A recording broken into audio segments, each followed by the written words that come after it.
కారంచేడు వ్యవహారంలో ఆ దళితుల ఊచకోత అనే వ్యవహారంలో అప్పుడు మీరు ఎస్ఐ ఫస్ట్ స్పాట్ మీరే విజిట్ చేశారు.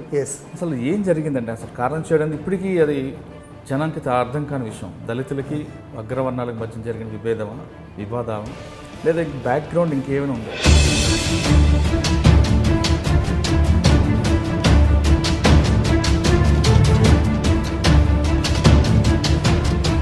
సువుట్టపురం అన్నది యాక్చువల్గా ఒక కమ్యూనిటీ సంబంధించిన వాళ్ళు ఎక్కువగా ఉండరు. దానికి వాళ్ళ మార్పు తేడానికి సెపరేట్గా ఒక కాలనీ పెట్టారు, దాని పేరు సువుట్టపురం ఉంది. అవునండి. కానీ ఎందుకు మార్పు రాలేకపోతుందండి వాళ్ళు? They take it as a profession. కొంతమంది పోలీసులు మీ దొంగతనం చేయకపోయినా వాళ్ళ కోసం దొంగతనాలు చేయిస్తుంటారు అనేది ఒక ఎలిగేషన్ పెట్టారు. అది వాస్తవం అంటారు? I have to agree. కాదంటారు కదా. ఒంగోలు అనగానే ఫస్ట్ వినిపించే పేరు కరణం బలరాం గారు. కరణం బలరామ గారి మీరు వాళ్ళ ఆగడాలకి మీరు ఎదురెళ్ళారా, లేదా మీరు కాంప్రమైజ్ అయ్యారా? కరణం బలరాం గారి ఎఫెక్ట్ నేను డిఎస్పీగా ఉన్నప్పుడు బాగా టెన్షన్ మా ఇద్దరికి పడేది. కొన్ని సందర్భాల్లో ఏంటంటే సహజంగా ఆయన టెంపర్ మీకు తెలిసే ఉంటుంది.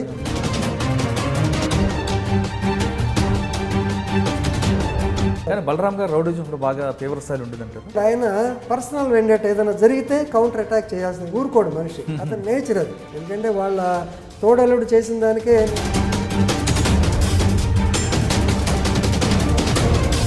యాక్చువల్గా 1982లో టీడీపీ రాగానే ఒంగోలు టౌన్లో ఉండేవాడిని. దేశంలో దానికి నేను అడ్డు తగిలాను. ఒక రౌడీ గారిని లోపలేసి ఎమ్మెల్యే గారు వచ్చి అడిగాడు. సో పొద్దున్నే డిఎస్పీ గారు 6:40 కబుర్ చేశారు. కబుర్ చేసిన తర్వాత గవ్వ హడావిడికి వచ్చాను.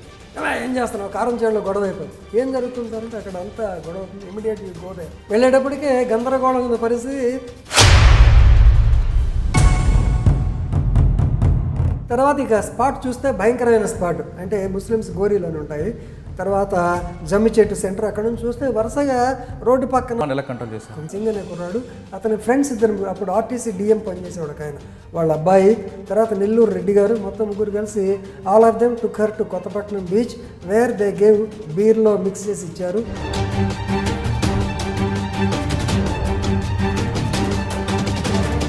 And she has return a note. నాన్న నన్ను ఇట్లా అన్యాయం చేసి నలుగురు రేప్ చేసి ఇలా చేశారు, వాళ్ళు మాత్రం నువ్వు వదలొద్దు. 19 to 21 years వాళ్ళు టప్పుని ఎవరు పెడితే వాళ్ళు మర్డర్ చేయటం. 500 రూపాయలు అప్పుడే ఫ్లష్ ఒంగోలు స్లోగా యాక్టివ్ అయి వస్తూ ఉంది. డెవలప్ అవుతుంటేప్పటికే డబ్బుల కోసం ఏదన్నా చేస్తామని స్టేజ్కి వచ్చారు. అప్పుడు rowdyism was worshipped as a heroism.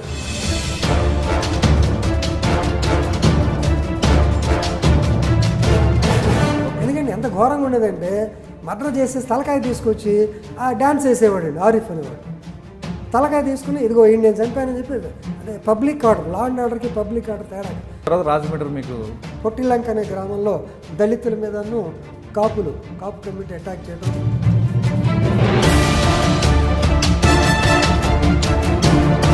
He committed 2 rapes, one in the morning and one in the evening.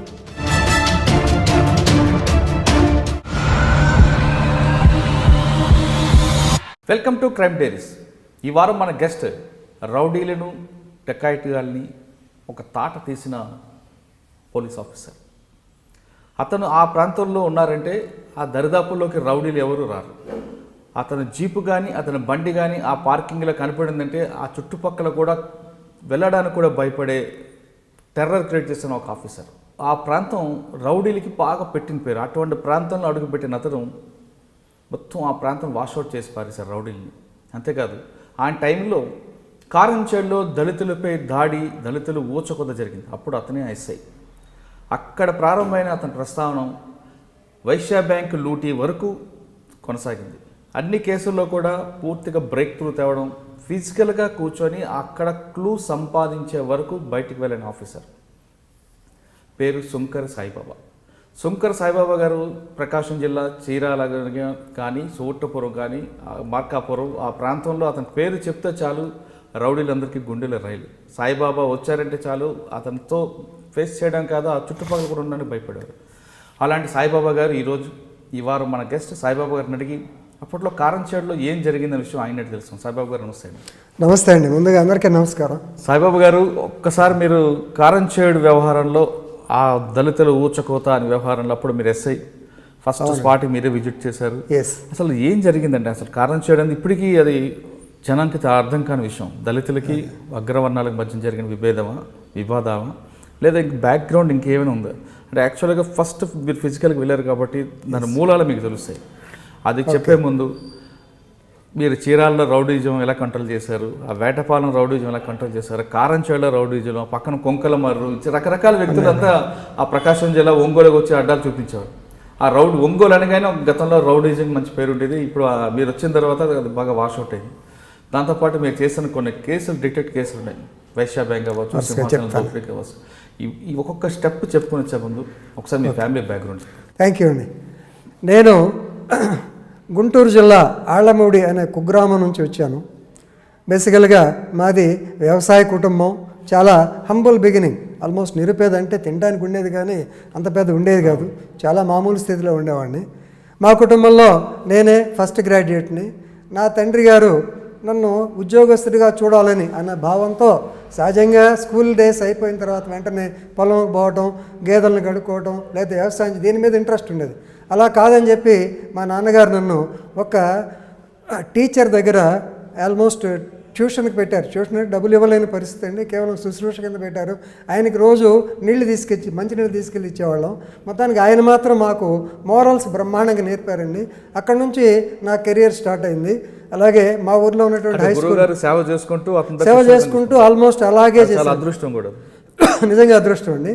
ఆ తర్వాత ఆ school SSR ZP high school Donepudi, of course famous person మనకు నాదెళ్ల భాస్కరరావు గారు ఉన్నారు, వారు కూడా అదే స్కూల్ స్టూడెంట్. అది అయిపోయిన తర్వాత ఎస్ఎల్సీకి వచ్చినప్పటికే వేరే స్కూల్కి రావాల్సిన పరిస్థితి వచ్చింది. అక్కడ I was the high school first, then I went to graduation, PUC graduation అంతా తెనాల్లో చేశానండి. తెనాలు చేసిన తర్వాత టెలిఫోన్ డిపార్ట్మెంట్లో అప్పుడు ఏంటంటే బాగా మార్కులు వచ్చిన వాళ్ళకి పిలిచి ఉద్యోగాలు ఇచ్చేవారు. టెలిఫోన్ డిపార్ట్మెంట్లో 1974లో జాయిన్ అయ్యాను. మ్యారేజ్ అయిపోయింది. సహజంగా పల్లెటూరు కదా, మా నాన్న ఉద్యోగం వచ్చింది కదా పెళ్లి చేశారు. చేసిన తర్వాత మా ఫాదర్లా కొంచెం గెస్ట్ చేశాడు, ఇది it is not a suitable job for you అని చెప్పి యూస్ టు గివ్ అప్లికేషన్స్ ఇచ్చేవారు. అలాగా 1975లో పోలీస్ శాఖలో సబ్ ఇన్స్పెక్టర్ ఉద్యోగానికి మేమంతా పరీక్ష రాయటం, మాతో పాటు సినిమా యాక్టర్ చిరంజీవి గారు కూడా ఆ రోజున పరీక్ష రాశాడు. మేమంతా that was the first examination, return examination sub ఇన్స్పెక్టర్గా జరిగింది 1975 హిందూ కాలేజ్లో. మీతో పాటు చిరంజీవి తర్వాత సందర్భంలో చెప్పాడు ఆయన, అప్పుడు తెలియదుగా మాకు చిరంజీవి ఎవరో తెలీదు. సరే, ఆ తర్వాత నెక్స్ట్ 76లో పోలీస్ శాఖలో ప్రవేశించానండి. First place. కానీ మీరు 76లో డిపార్ట్మెంట్కి వచ్చేటప్పుడు చిరంజీవి కూడా మీతో పాటు రాశారు, అతను రాలేదా? లేదండి, వాళ్ళు సెలెక్ట్ కాలేదనుకుంటున్నాను. మేము కొద్దిమందే సెలెక్ట్ అయ్యారు. చిరంజీవి గారు సినిమా వైపు ఆయనకి అదృష్టం ఉందండి, మనకి ఇలా చేయాలని. అందుకని దాంట్లో ఉన్న వాళ్ళు కూడా నాకన్నా ముందు I was the state third person in the interview. Second వచ్చినటువంటి టి సన్యాసి అప్పారావు గారు అని చెప్పి he became an IAS officer, దీంట్లోంచి వెళ్ళిపోయారు. ఫస్ట్ ఆయన అసలు రాలేదు, he did not select the job most likely. నేను మాత్రం డిపార్ట్మెంట్లో ఉండిపోయాను. తర్వాత 1976లో ప్రకాశం జిల్లాకి అలాట్ చేపట్టడం. అలాగే మొట్టమొదటి ఈపురపాలెం పోలీస్ స్టేషన్ అని చీరాల రూరల్ అంటారండి, ఆ పోలీస్ స్టేషన్లో జాయిన్ అయ్యాను.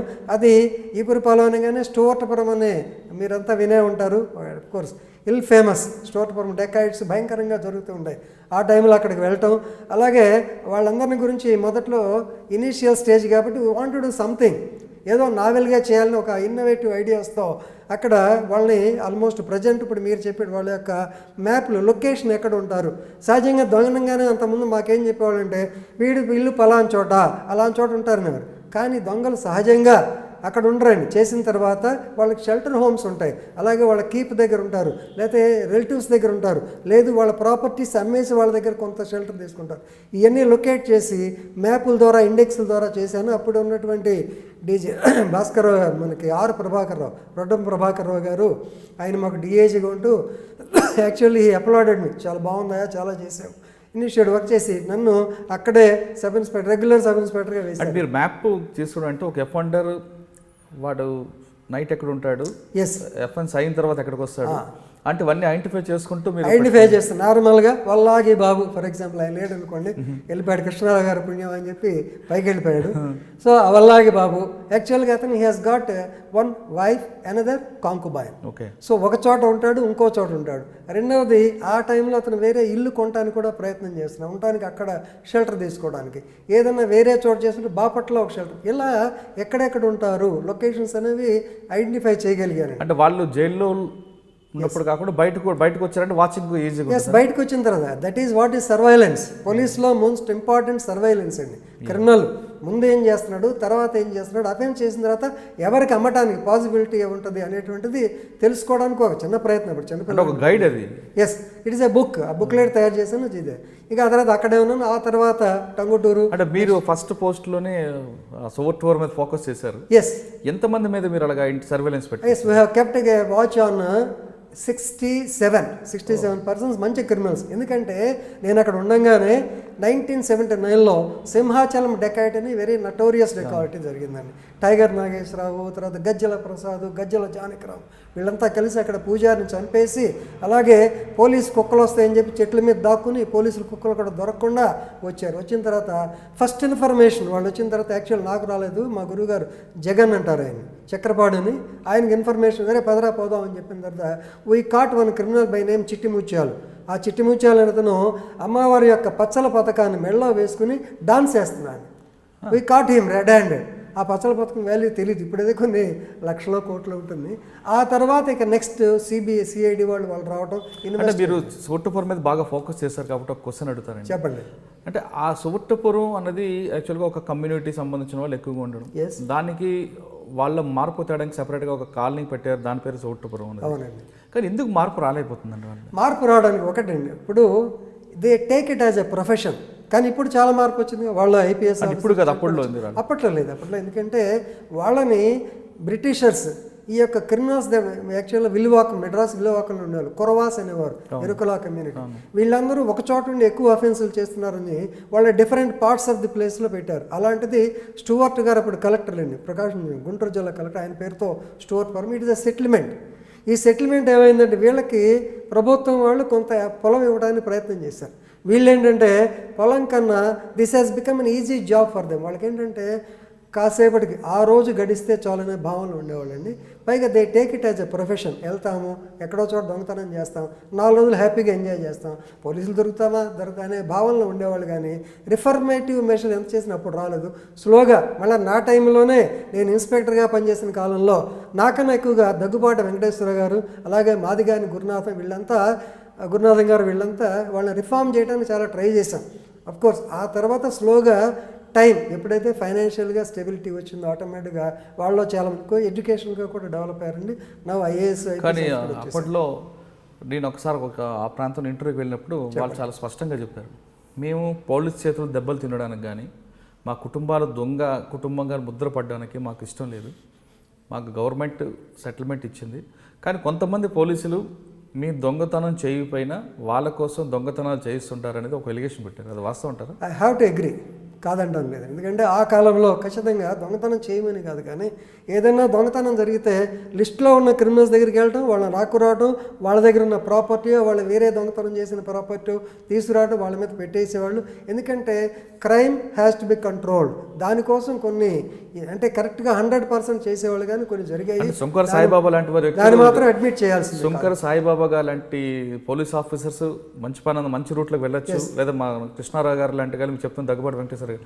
కానీ కొంతమంది ఆఫీసర్లు తమ స్వయం వాళ్ళ బెనిఫిట్స్ కోసం ఈ సోవర్టపురం గ్యాంగ్ని కొన్ని ప్రాంతాలు పంపించి అక్కడ దొంగతనాలు చేయించి తీసుకురావడం, ఆ ప్రాపర్టీని వీళ్ళు వాడుకోవడం, అక్కడ పోలీసులు ఇక్కడికి వస్తే వాళ్ళకి సపోర్ట్ చేయకుండా సెటిల్మెంట్ చేసి పంపించారనేది కూడా ఒక ఎలిగేషన్. ఓకే, అది నేనైతే అగ్రీ చేయనండి, అది కరెక్ట్ కాదు. కాకపోతే ఏంటంటే కొన్ని సందర్భాల్లో వాళ్ళతో మాట్లాడినప్పుడు ఒరే మా ఏరియాలో దొంగతనం చేయకుండా అనేటువంటి సందర్భాలు ఉంటాయి, చాలామంది అంటారు. ఎందుకంటే నేను అప్పుడు అక్కడ సబ్ ఇన్స్పెక్టర్ పోలీస్ ఆఫీసర్గా పనిచేసినప్పుడు హైదరాబాద్ వస్తే వీళ్ళు ఇదే అనేవారు, ఏమయ్యా మీ ఏరియాకి వస్తే మీరు మాకు సపోర్ట్ చేయరని. దానికి రకరకాల కారణాలు ఉంటాయి. ఒకటండి, రాగానే ఇమీడియట్గా కొంచెం ఇబ్బందులు కూడా ఉంటాయి. ఎందుకంటే నాకే జరిగింది అది. నేను ఓవర్ యాంగ్జైటీ మీద ఒక పోలీస్ ఆఫీసర్ వస్తే ఆయనకి ఈ కేసులో మొత్తం అంతా చెప్పడం, మా ఇన్ఫార్మర్ని చూపించాను.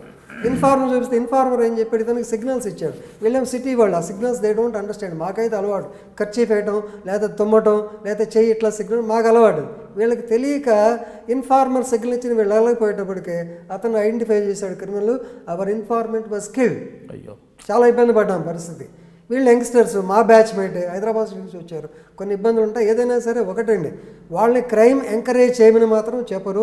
కాకపోతే కొన్ని సందర్భాల్లో ఆ ప్రాపర్టీని వేరే కేసుల్లో చూపించిన సంఘటనలు ఉన్నాయి. ఓకే, అంటే వాళ్ళు మీరు చెప్తున్న సిగ్నల్స్ ఏ విధంగా ఇస్తుంటారండి? అది చెప్పడం రకరకాలు, అది ప్రొఫెషన్ అండి.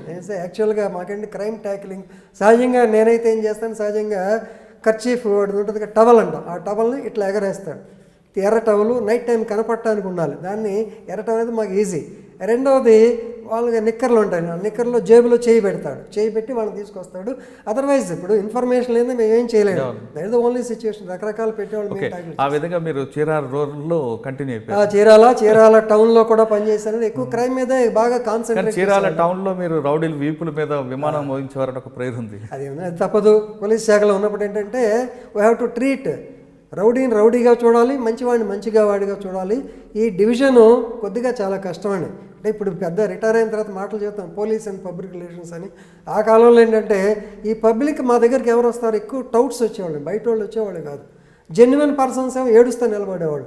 సో కొన్ని తెలిసినంత వరకు చేసేవాళ్ళము. వీళ్ళు ఏంటంటే ఈ పబ్లిక్లో ఈ టౌట్స్ని మాత్రం ఎలిమినేట్ చేయడానికి ప్రయత్నం చేసి, రెండోది ఏంటంటే ఒకటి నేను ధైర్యంగా చెప్పగలను, I was always available to the public. నేను మా గురువు గారు డివి సాయిబాబా గారు ఉండేవారండి. నేను వేటపాలెంలో పనిచేసిన పెద్ద సిచ్యువేషన్ వచ్చినప్పుడు పబ్లిక్లోకి వెళ్ళాం.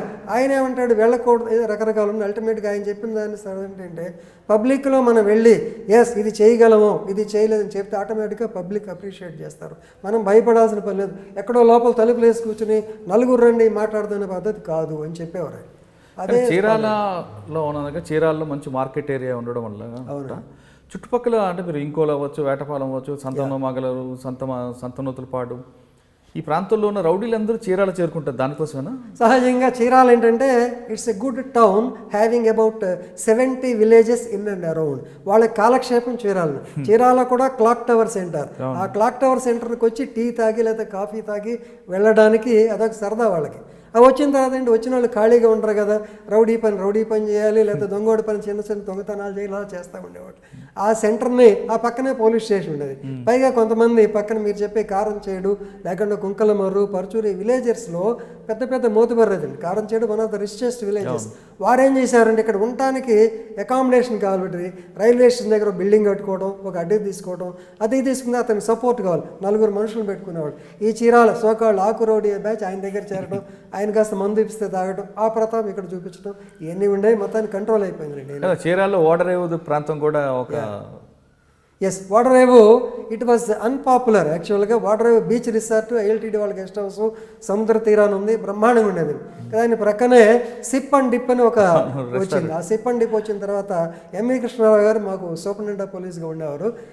సో ఆయన దాన్ని కంట్రోల్ యాక్చువల్గా అది ఈపూరుపాలెం పోలీస్ స్టేషన్, నేను పక్కన సబ్ ఇన్స్పెక్టర్ పర్చూరులో ఉండేవాడిని. దాన్ని కంట్రోల్ చేయడానికి ఆయన మెథడ్స్ ఆయన ఉపయోగించారు. అక్కడ ఉన్నటువంటి కోటిరెడ్డి అనే ఎస్ఐ గారిని అక్కడ పెట్టి ఎవరైతే వస్తున్నారో వాళ్ళని ఆపేసి ఏం పర్పస్ మీద వస్తున్నారని చెప్పి కంట్రోల్ చేసేవారు. ఆ సందర్భంలో కొంతమంది పోలీసులు వాళ్ళని ఎక్స్టార్షన్ చేయడం, వచ్చిన పనుల్ని చేయడం రకరకాలు జరుగుతూ ఉండేవండి. ఎనీవే ఆ కొంచెం బ్యాడ్ నేమ్ వచ్చింది అక్కడ.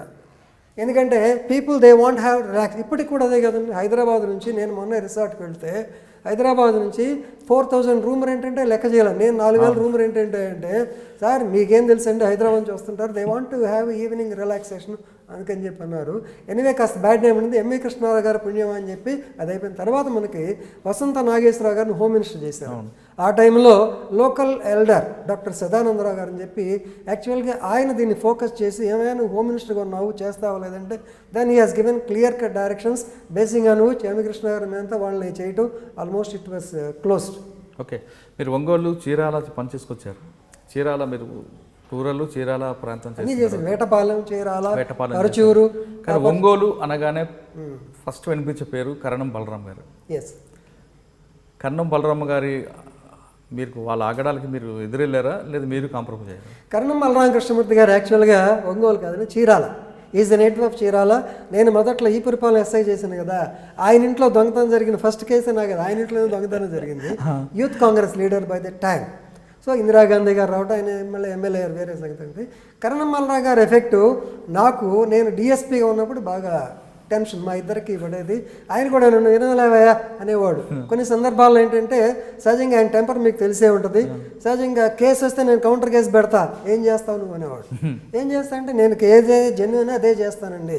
తర్వాత రెండోది కూడా చెప్పేవాడు, ఎందుకంటే ఆయన నాకన్నా కొద్దిగా 4 or 5 years పెద్ద ఆయన. మీకు తెలుసు కదండి, ఒకటి మీరు కేసు పెట్టిస్తే ఆటోమేటిక్గా కౌంటర్ కేసు ఒకటి వస్తుంది. గొట్టిపాటి రవికుమార్ని కుర్రాడండి, ఈ వాజ్ ఎమ్మెల్యే.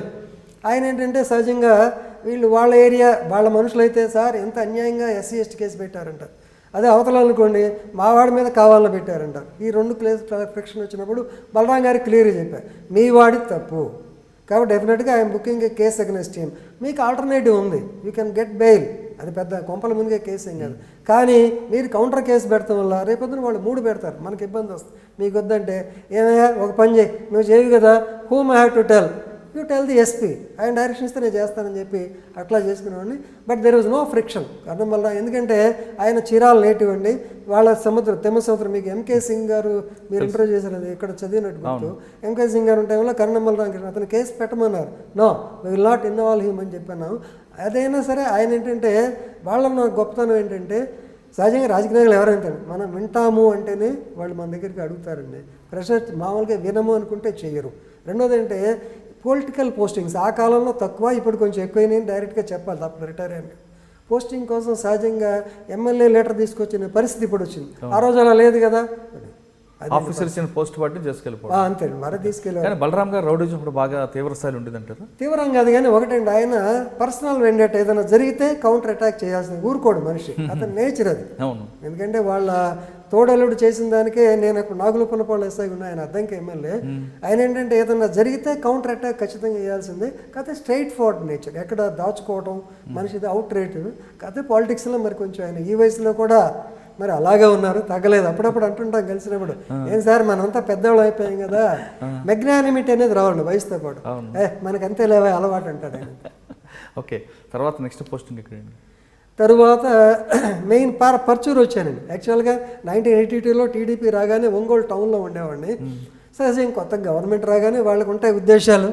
వాళ్ళ ఉద్దేశంలో దానికి నేను అడ్డు తగిలాను. ఒక రౌడీ గారిని లోపలేసి ఎమ్మెల్యే గారు వచ్చి అడిగాడు. ఇక్కడ పర్చూరులోనా? ఒంగోలు టౌన్ అండి. ఎమ్మెల్యే అంటే పాప పొనుగుపాటి కోటేశ్వరరావు గారిని, అప్పుడు దాకా అతను బస్సులు నడుపుకునేవాడు. ఆ ఎమ్మెల్యే ఎందుకంటే ఎన్టీ రామారావు గారి కాలంలో ఎక్కడెక్కడ చిన్న వాళ్ళంతా టప్పున ఎమ్మెల్యేలు అయిపోయారు. బట్ మాకేంటంటే నిన్నటిదాకా బస్సులు తిప్పుకునే మనసులో ఉండేది. సో అతన్ని కోటేశ్వరరావు ఇది కాదులే, నేను లోపల వేయాలి, 2 రోజులు ఆగిన తర్వాత 4 ట్రీట్మెంట్ ఇచ్చినాక పంపిస్తాను అంటే ఆ పక్కన ఉన్న వాళ్ళు ఒప్పుకోలేదండి. నువ్వే ఎమ్మెల్యేవయ్యా, you are not able to get 1 hour persons important cad released అని చెప్పినప్పటికీ ఆయన కొంచెం పట్టుబడ్డారు. I was transferred out. అక్కడ నుంచి వెళ్ళిపోయిన తర్వాత నెక్స్ట్ పర్చూరులో 17/7/1985న సో దురదృష్టకరమైనటువంటి కారంచేడు సంఘటన జరిగింది. సో ఉదయం 6:40 పర్చూరు అనేది అప్పుడు కారంచేడు లేదండి, పర్చూరు పోలీస్ స్టేషన్లో కారంచేడు గ్రామం ఉంది. ఓకే, కారంచేడు పోలీస్ ఎప్పుడు వచ్చినట్లుంది కదా, చెప్తాను, జరిగిన తర్వాత జరిగింది. సో 17/7/1985 ఉదయం 6:40కి నేను కొత్తగా పోస్టింగ్ అక్కడ 10 రోజులు అయిందండి. 4వ తారీఖు జాయిన్ అయ్యాను. ఇక్కడ నుంచి నెట్టివేయబడి ఇంకో నుంచి నెట్టివేయబడి అక్కడికి వెళ్ళాను. వెళ్ళిన తర్వాత ఆ రోజు ఉదయం ఆ చీరాల పోలీస్ స్టేషన్ పక్కనే డీలక్స్ లాడ్జ్లో ఉండేవాడిని అండి. చీరాల పోలీస్ స్టేషన్ పక్కనే ఉండేవాడిని. పర్చూరు ఎస్ఐ, పర్చూరులో అకామిడేషన్ ఉండదు. సో పొద్దున్నే డిఎస్పీ గారు 6:40కి కబుర్ చేశాడు. కబుర్ చేసిన తర్వాత గవ్వ హడావిడికి వచ్చాను. ఎలా ఏం చేస్తున్నావు, కారంచేడులో గొడవ అయిపోయింది. ఏం జరుగుతుంది సార్ అంటే అక్కడ అంతా గొడవ అవుతుంది, immediate you go there. So immediate లక్కీగా కంట్రోల్ రూమ్ వ్యాన్ని పాతకి ఇప్పుడు మీరు సినిమాలో చూస్తుంటాడు, గూడు వ్యాన్ చాలా పెద్దది, 20 మందిని లాక్కెళ్ళేది. సో ఆ వ్యాన్ ఇచ్చి నాకు 4 కానిస్టేబుల్స్, మా హెడ్ కానిస్టేబుల్ రమ్మన్నాను. అతనికి అందరం కలిసి we started at about 7:10 AM Chirala నుంచి. బై ద 8 kilometers అయ్యింది Karamchedu. By the time we reach that it was 7:40. ఆ కాలం కదండి, అరగంట పట్టింది. వెళ్ళేటప్పటికే గందరగోళం ఉన్న పరిస్థితి. లక్కీగా పోలీస్ జీప్ చూసి మనం చూసి కొంతమంది పరిగెత్తున్నారు. సో ఈజీగా we can identify that they are the వేరే పెద్ద కమ్యూనిటీ కమాండ్. ఎమ్మట పడ్డాము, 4 కలిసి 13 పట్టుకున్నామండి. టకటగా పట్టుకోవడం, వ్యాన్లో వేసాడు. వ్యాన్లో వేసిన తర్వాత ఎందుకు మరి స్పాంటేనియస్గా నాకు ఐడియా వచ్చింది, వ్యాన్ని తిరిగి నువ్వు చీరాలు వెళ్ళిపోమన్నాను. తర్వాత ఇక స్పాట్ చూస్తే భయంకరమైన స్పాట్, అంటే ముస్లిమ్స్ గోరీలు అని ఉంటాయి. తర్వాత జమ్మి చెట్టు సెంటర్, అక్కడ నుంచి చూస్తే వరుసగా రోడ్డు పక్కన అటు పక్క ఎక్కడ పడితే అక్కడ పడి ఉన్నారు. Around 32 members. ఇది పరచూరులో. పర్చూరు గారు కారంచేడు గ్రామానికి వెళ్ళిపోయాను. Okay okay. స్పాట్లో నేను I was the first person to reach the spot. 7:40 AM exactly. 7:40కి వెళ్ళంగానే అప్పుడే వీళ్ళని కొట్టేసిన వాళ్ళు వెళ్ళబోతున్నారు, మమ్మల్ని చూసి పరిగెత్తారు. లక్కీగా దొరికారు. ఇన్సిడెంట్ స్పాట్కి వెళ్ళేసరికి రోడ్డుకి అటు ఇటు భయంకరంగా 32 రోడ్డుకి లోపలండి పొలాల్లో ఎక్కడ పడితే అక్కడ అరౌండ్ 32 మెంబర్స్ నేను లిఫ్ట్ చేశాం. నేను 4 కానిస్టేబుల్స్. ఈ లోపల పర్చూరు నుంచి కూడా మా ఫోర్స్ వచ్చింది. 5 చనిపోయారండి. 4 అయితే స్పాట్ డెత్. ఒకడైతే మా ఒక మోషే అని అతను ముత్తయ్య మన కాలువలో తొక్కేసి కాలువలో పడి ఉన్నాడు. బయట చూస్తే బతుకున్నట్టున్నాడు. His testicles were squeezed literally. దానివల్ల తర్వాత డాక్టర్ చెప్పారు. ఒక అతనేమో వాగు పక్కన ఇక్కడ పడింది వాడికి యెహోషువ, బట్ హీ వాజ్ అలైవ్. ఇమ్మీడియట్గా అతను నేను తీసుకుని వీళ్ళని లోకల్స్ అప్పటికే హరిజన్స్ కొంతమందిని పిలుచుకుని 32 మెంబర్స్ని ఆర్టీసీ బస్సులో కళ్యాణ మండపం దగ్గుబాటి రామనాయుడు గారి కళ్యాణ మండపం ఆర్టీసీ బస్సు దగ్గర తీసుకొచ్చి నాకు డబ్బులు లేవండి యాక్చువల్ లిటరల్ పొద్దున్నే 6:40కి వచ్చాను. అప్పుడు ఆ కాలంలో చిన్నపిల్లలకి డబ్బులు కూడా లేవు. ఆర్టీసీ అండి తీసుకెళ్ళాలని ఎక్కడ తీసుకెళ్తాను డబ్బులు కావాలని లేవురా నా దగ్గర ఏం చేయాలంటే అతను ఎస్ఆర్లో రాయించుకున్నాడు. రాయించుకుని I'm police officer I request them to all take them to all of you directly to government hospital చేరాలని 32 పంపించాను. ఈ తర్వాత ఈ 4-5 ఒక 2 చనిపోయారు. యెహోషువ అనేది మాత్రం నేనే ఎక్కించుకుని అతను హీఈస్ యాక్చువల్గా నీళ్ళు లాస్ట్ స్టేజ్లో నీళ్ళు లేవు అప్పుడు, వాటర్ బాల్స్ కూడా లేవండి. అలాగే వెనకాల కూర్చుని అతన్ని ఒంట్లో పెట్టుకున్నాను. కానిస్టేబుల్ ఒక ఆయన కాళ్ళు, నేనేమో చేతులు తలకాయ మీద పెట్టుకున్నాను, ఇట్లా చేతులు పెట్టుకుని తీసుకెళ్ళాను. బట్ కారంచేడు గేట్ అని చీరాల దగ్గర ఉంటుంది. వెళ్ళేటప్పటికి డైడ్ ఇన్ అవర్ హ్యాండ్స్. అక్కడికి వెళ్ళేటప్పటికి సో భయంకరమైన సిచ్యువేషన్ చుట్టుపక్కల. మొత్తం ఈ సిచ్యువేషన్ ఎంత హాఫ్ అన్ అవర్లో అయిపోయిందని 1 అవర్లో అయింది. ఇదే అండి దాదాపు 6:30 స్టార్ట్ అయ్యి 7:30 1 అవర్ పట్టింది. ఆ తర్వాత అక్కడ వెళ్ళాను. 5 డెడ్ బాడీస్ మన district 5 dead bodies 32 members ఆహాకారంలో విలవల్లాడిపోతున్నారు. So incidentally mister కత్తిపద్మారావు was present they. ఆయన వాళ్ళ వదిన డెలివరీకి వాళ్ళ వదిన ఐఎల్టీడీ కంపెనీ పనిచేస్తుంది. ఆమె యొక్క డెలివరీకి అక్కడ వచ్చున్నాడు. చూడండి కత్తిపద్మారావు గారు. ఓకే. ఓ ఆగ్రహం దగ్గర అయిపోయి డైలాగ్ యాడ్ చేస్తాడు. గందరగోళం చేశాడు. చుట్టూ జనం చేరిపోయారు. గందరగోళం అయిపోయింది. సో ఈ లోపల సిఐ గారు 1 గంటకు వచ్చారు. ఆయన ఒంగోలు మీటింగ్లో ఉన్నాడు. సార్ తర్వాత డిఎస్పీ గారు అయితే యాక్చువల్గా వెంటనే వచ్చాడు ఆయన కూడా. సో ఇష్యూ ఇక చేసిన తర్వాత ఏం జరిగిందని చెప్పి వాళ్ళని అడగడం, స్టేట్మెంట్స్ తీసుకోవడం. ఆ రోజు తెల్లవారుజామున 2:30కి 5 డెడ్ బాడీస్ మీద ఇంక్వెస్ట్ కంప్లీట్ చేయగలిగామండి. సెకండ్ డే రామారావు గారు కొత్తగా గవర్నమెంట్, విజయ రామారావు గారు ఐజీ ఇంటెలిజెన్స్ అండి. సో ఎస్పీ గారు వచ్చారు. ఎస్పీ గారు సరే నైట్ వెళ్ళాము. నైట్ వెళ్ళిన తర్వాత వాళ్ళ ఉద్దేశం అంటే పోలీస్ ఆఫీసర్స్ ఇన్సిడెంట్ పెద్ద ఇన్సిడెంట్ ఇమీడియట్గా అందరిని అరెస్ట్ చేయాలి. ఎవరిని చేస్తాను ముద్దాయిలు తెలియాలి కదా, తెలియకుండా ఎలా చేస్తాం అంటే ఆల్రెడీ మీ దగ్గర 32 మంది 13 32 మంది ఇంజూర్డ్ అయ్యారు కదా, వాళ్ళ స్టేట్మెంట్ ఏం చెప్పారండి? వాళ్ళ స్టేట్మెంట్స్లో ఈ మనకు వచ్చిన 13 మొత్తం అయితే మాకు దాదాపు 50 మంది పేర్లు వచ్చినాయండి. సరే అప్పుడు 50 ఒకసారి ఆ సీన్ మొత్తం ఏం జరిగింది చెప్పండి. ఉదయం 6 గంటల నుంచి 6:30 ఇన్సిడెంట్ స్టార్ట్ అయింది. జరిగింది ఎలాగంటే యాక్చువల్గా అంత ముందు రోజు ఇన్సిడెంట్ మనం చెప్పాలి.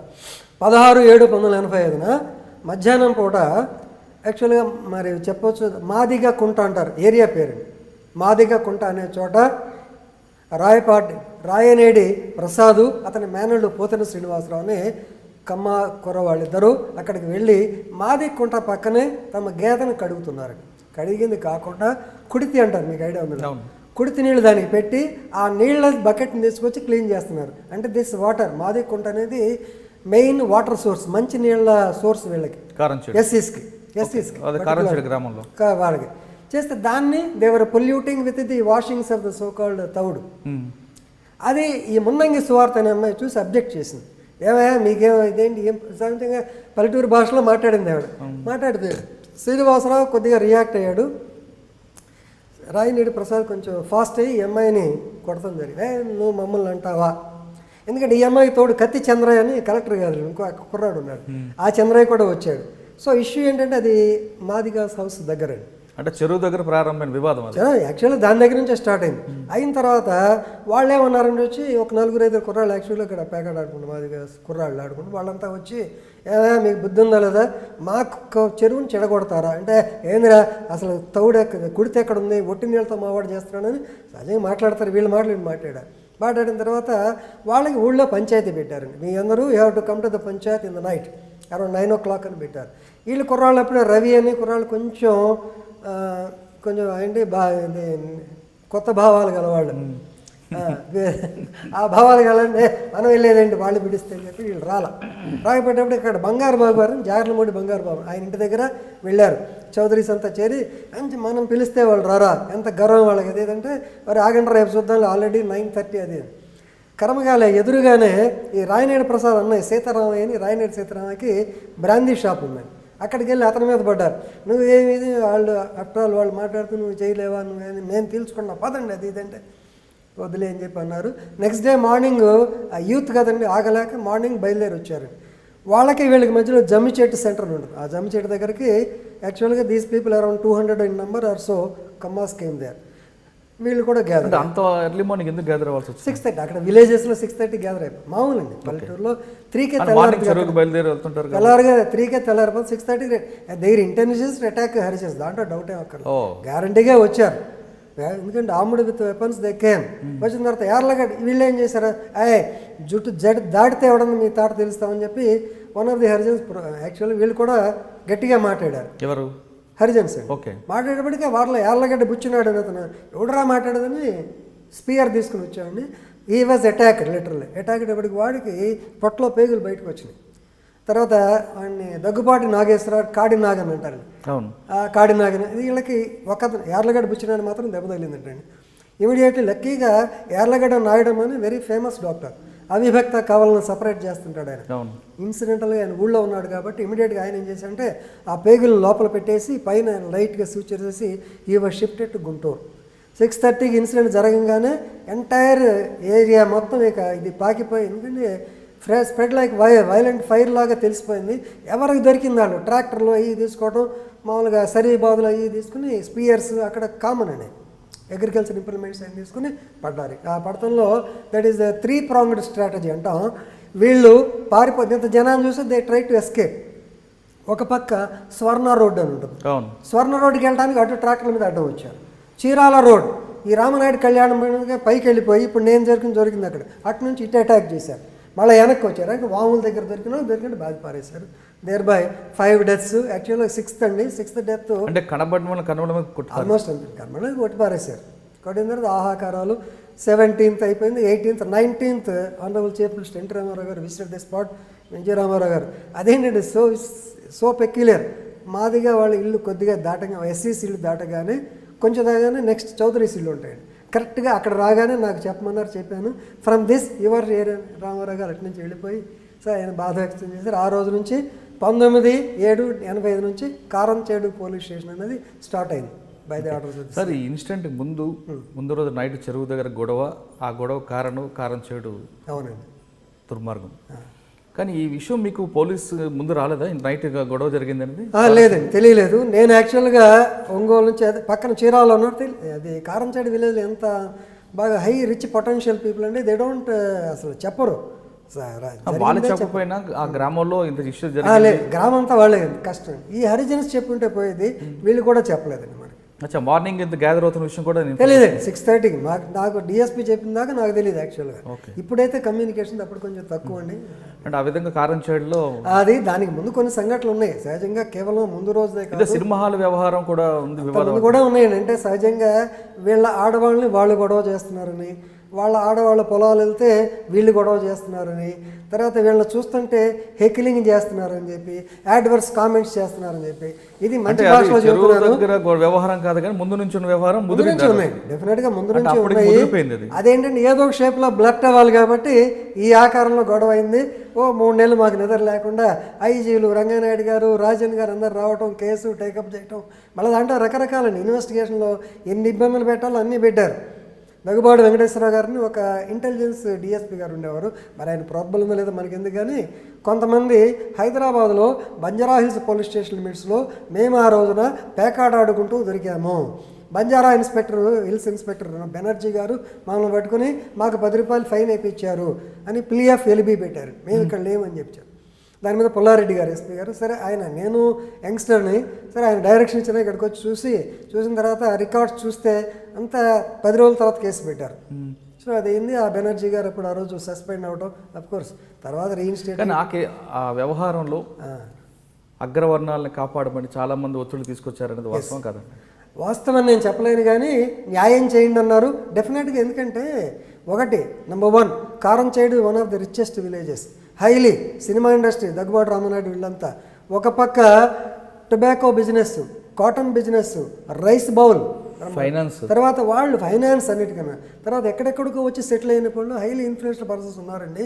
వాళ్ళు కొద్దిగా ఇన్ఫ్లుయెన్స్ చేసి ఉంటారు గ్యారంటీగా. అంటే నాది చిన్న క్యాడర్, సబ్ ఇన్స్పెక్టర్, పెద్దవాళ్ళు అంటే మీరు చేయకపోయినా అది ఎందుకంటే ఆల్రెడీ గ్రేవ్ ఎక్కువ ఉంది కాబట్టి ఎస్పీ లెవెల్లో ఉండొచ్చు. ఎస్పీ లెవెల్ దానికి వచ్చిన బాధ ఏంటంటే కొన్ని సందర్భాల్లో ప్రజల్ని మనం నమ్మించలేని పరిస్థితి వస్తుంది. ఇక్కడ జరిగింది అదే.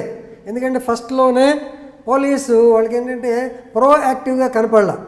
ఎందుకంటే ఇది జరిగిన తర్వాత కారంచేడు సంఘటన కత్తి పద్మారావు గారు సరే ఆయన వైలెంట్ స్పీచెస్ ఇవ్వటం, ఆయన అరెస్ట్ చేయాలంటాం, విజయవాడలో అతను అరెస్ట్ చేశాను నేను మా ఇన్స్పెక్టర్ పోయి చేసినప్పుడు మళ్ళీ ఇదే కారంచేడు విక్టిమ్స్ మళ్ళీ లాఠీ చార్జ్ చేసిన పరిస్థితి. దాంతో పోలీస్ అంటే అగెనెస్ట్గా అయ్యారు కానీ ఫేవరెటిజం అనేది లేదు. దానిలో ఇంకో మెయిన్ పాయింట్ ఏంటంటే దగ్గుబాటి చెంచురామయ్య గారిని ప్రథమ ముద్దాయిగా పెట్టాలి అనేటువంటిది వాళ్ళ అభియోగం. which we did not do because Daggubati Chenchuramayya గారి యొక్క ప్రజెన్స్ కాస్మోపాలిటన్ క్లబ్ మెడ్రాస్లో ఆ రోజు రాత్రి ప్రూవ్ అయింది. ఆయన అక్కడ ఉన్నాడు. పెట్టలేని పరిస్థితి, ఎలిబి అయింది, ప్రూవ్ అయింది, పెట్టలేని పరిస్థితి లేదు. దానివల్ల వాళ్ళు చాలా బాధపడి సో మేమంతా ఇన్వెస్టిగేట్ చేసి 94 మందిని ముద్దాలుగా చేర్చామండి. వాళ్ళు బొజ్జా తారకం గారు ఇక్కడ నుంచి వచ్చాడు, ఆయన బొజ్జా తారకము తర్వాత పద్మారావులంతా కలిసి ఇంకా ఎక్స్ట్రా మెంబర్స్ మీద వాళ్ళు ప్రైవేట్ కేసు వేశారు. పోలీస్ కేసు, ప్రైవేట్ కేసు రెండు కంటిన్యూ జరిగి 150 మెంబర్స్ మీద ఛార్జ్షీట్ అయింది. లక్కీగా గర్వకారణం అంటే 1994లో గుంటూరు జిల్లా జడ్జి గారు మేము ఎవరైతే 12 మందిని అరెస్ట్ చేసింది వాళ్ళలో 5గురికి యావజ్జీవ శిక్ష, దీనిలో ఒకటి గుర్తు 5గురికి మరణించారు, 40 మందికి దెబ్బలు తగిలింది. 5గురు యావజ్జీవ శిక్ష, 40 మంది 3 సంవత్సరాల శిక్ష వేశారు. 96లో మీకు తెలిసిన హైకోర్టులో కేసు కొట్టేయటం, అల్టిమేట్గా 2004లో సుప్రీంకోర్టులో ఒక అతనికి ఆంజనేయతనికి లైఫ్ చేసి మిగతా వాళ్ళకి 3 years కూడా కన్ఫర్మ్ చేసింది. That end of it. Sir ఆ రోజు ఇన్సిడెంట్ జరిగినప్పుడు ఫస్ట్ మీరే వెళ్ళారు? అవునండి. విక్టిమ్స్తో మాట్లాడారు? ఎస్. మీకు కొంత ఎవిడెన్స్ ఉంది? అవునండి. మీరు అనుకున్నట్లుగా అందరూ అరెస్ట్ అయ్యారా లేదంటే ఎవరైనా పక్కకి తప్పించారా? అంటే పై ఆఫీసర్ ఒత్తిడి వల్ల? లేదు, దాంట్లో చెంచురామయ్య తప్ప మిగతా అందరూ. చెంచురామయ్య గారు లేరు అని మీరే చెప్తున్నారు. చెంచురామయ్య గారు వీళ్ళ ఉద్దేశం అంటే వాళ్ళ ఇంటెన్షన్ చెంచురామయ్య గారు పెట్టాలి, మీరు లేరు కాబట్టి ఏం చేయలేము. కానీ మరి చెంచురామయ్య గారు ఎందుకు పడ్డారు? చెంచురామయ్య గారు పడ్డారు వాళ్ళ ఉద్దేశం అదే, పబ్లిక్ కన్విన్స్. వాళ్ళ ఉద్దేశం ఏంటంటే he is the conspirator, he was the conspirator behind all these things, మీకు ఎందుకు చేయండి రా అని చెప్పి ఆయన వెళ్ళిపోయాడని వాళ్ళ ఉద్దేశం. చెంచురామయ్య గారు హత్య వెనక కారణం ఏమండి? మెయిన్ రీజన్ ఇదేనండి. నక్సల్ అయితే సిపిఐఎంఎల్ వాళ్ళు Chenchuramayya since he played a major role. రెండవది Chenchuramayya is related to the then CM of Andhra Pradesh. అందులో డబల్ రిలేషన్, కొండ మార్పిడి అంటారు, మీకు ఐడియా ఉంది? కొండ అంటే చెంచురామయ్య గారి యొక్క కూతుర్ని ఎన్టీ రామారావు గారి పెద్ద అబ్బాయి జయకృష్ణకి ఇచ్చారు. ఆ తర్వాత ఎన్టీ రామారావు గారి యొక్క కూతురు పురంధరేశ్వరి గారిని దగ్గుబాటి వెంకటేశ్వరరావు గారికి, చెంచురామయ్య గారి అబ్బాయికి ఇచ్చారు. చెంచురామయ్య గారి అబ్బాయికి ఇచ్చారు. సో ఇతను ఏంటంటే అక్కడ దృష్టిలో పెద్ద వ్యక్తి కాదు చెంచురామయ్య గారు అనే వాళ్ళు, పెద్ద ఇదేం కాదు. బట్ బయట దృష్టిలో ఎన్టీ రామారావు గారు వియ్యంకుడు, ఈజ్ ఏ పెద్ద పర్సనాలిటీ. అతను కొడితే ఎఫెక్ట్ కనపడుతున్న ఉద్దేశంతో చేసి చెంచురామయ్య గారు ఏ విధంగా హత్య చేశారండి? 6/4/1985 జరిగిందండి. యాక్చువల్గా దగ్గుబాటి మీరు ఎక్కడ ఉన్నారు ఇప్పుడు? నేను చీరాలేదు సార్, పక్కనే ప్రతిదానికి అక్కడే ఉంచారు. సో అరౌండ్ 7:40 PM జరిగింది. యాక్చువల్గా చెంచురామయ్య గారు వాళ్ళ మేనల్ని యార్లగడ్డ లక్ష్మణ్ గారు సర్పంచ్ అండి ఆయన. వాళ్ళిద్దరు కూర్చొని ఇలాగ మన ఇద్దరులాగా మాట్లాడుకుంటున్నారు ఇంటి ముందు. సో వీళ్ళు ఆల్రెడీ రెక్కీ చేశారు, దాదాపు 6 months నుంచి రెక్కీ చేశారు. ఆ తర్వాత ఒక సంచి పెట్టుకుని ఒక ఏమంటారు రికమెండేషన్ లెటర్, జాబ్ సీకర్ లాగా ఒక అతను ముందు వచ్చాడు. వచ్చిన తర్వాత చెంచురామయ్య గారు అక్కడ ఉన్నారు, లక్ష్మణ్ గారు ఇక్కడ ఉన్నారు. లక్ష్మణ్ గారిని చెంచురామయ్య గారు అంటే ఈయనే కదా, ఏం కావాలి నీకంటే, we wanted to meet doctor Venkateswara Rao, we want get a job in spinning mills. వీళ్ళకు ఉందండి చెంచురామయ్య గారికి కోఆపరేటివ్ స్పిన్నింగ్ ఇంకోల్లో ఉంది, అది కావాలని. ఆయన అన్నాడు, బాబు లేడయ్యా హైదరాబాద్లో ఉన్నాడు, ఇప్పుడు పెడితే ఇప్పుడు వస్తే అట్లా అన్నాడు. కాదండి అని మాట్లాడుతూ ఇతను నుండి సరే టప్ని immediately they showed the pistol చేసేటప్పటికే ఈయన చెంచురామయ్య గారు ఏర్గడ్డ లక్ష్మణాన్ని వాళ్ళ మీద తోసి టప్పన లోపలికి పరిగెత్తాడు. But there target is only Chenchuramayya. ఒక అతను ఏం చేశాడు, ఇతను ఎర్రగడ్డ లక్ష్మణ్ గారు కొంచెం బట్టతల పట్మని నెత్తి మీద కొట్టాడు, ఆయన కింద పడిపోయాడు. చెంచురామయ్య లోపలికి ఫాలో అయ్యి స్పాట్ మనగా దగ్గర రేంజ్లో షార్ట్ రేంజ్ నుంచి కొట్టేశాడు. He died. తర్వాత వాళ్ళు దొరికారండి. చాలా కష్టం. అదేంటి ఇన్ఫార్మర్ చీరాలు. సో ఇన్సిడెంట్ జరగంగానే యాక్చువల్గా ఇప్పుడు మేము బిలీవ్ చేయలే. సంబడి టెలిఫోన్, అతను నాకు తెలుసు సురేంద్ర అని, కొంచెం డ్రంకాడు, అతను కారం చేయడు బాబు, ఖాళీగా ఉన్నప్పుడు సాయంత్రం పూట కొంచెం తీర్థం సేవిస్తూ ఉంటారు. చెంచనా నాకు చెంచనా I did not care. Immediately second authentic information 7:42కి ఇన్స్పెక్టర్ గారు నేను ఉన్నాను సార్, ఓ ఇదేంటయ్యా అని చెప్పి immediately we started going. So వెళ్ళిన తర్వాత బాడీ తీసుకురావడం సదానంద గారు హాస్పిటల్ అని, అంటే we are under the impression that he still alive. తీసుకొచ్చామండి, but he was declared dead. అప్పుడు కమ్యూనికేషన్ వెంకటేశ్వర గారికి చెప్పాలి, ఎలా చెప్పాలి. వెంకటేశ్వర గారు ట్రైన్ ఎక్కి he was coming to Chirala. So అప్పుడు కేఎస్ వ్యాస్ గారు ఉంటండి, లేకపోతే ఎవరు వ్యాస్ గారు వ్యాస్ గారు ఉంటే ఆయన విజయవాడ కమిషనర్ చేస్తుంటే ఆయన ఇన్ఫామ్ చేయమన్నారు. విజయవాడ ఆయన పోయి అరవిందరావు గారు ఎవరో పోయి చెప్పారండి. రెండో రోజుకి వచ్చారు, రామారావు గారు రావటం. ఈ అఫెండర్స్ మేము దాదాపు యాక్చువల్గా ఇన్సిడెంటల్గా 1 year తర్వాత దొరికారండి. ఎక్కడ వీరవల్లి అని కృష్ణా జిల్లాలో ఉంది.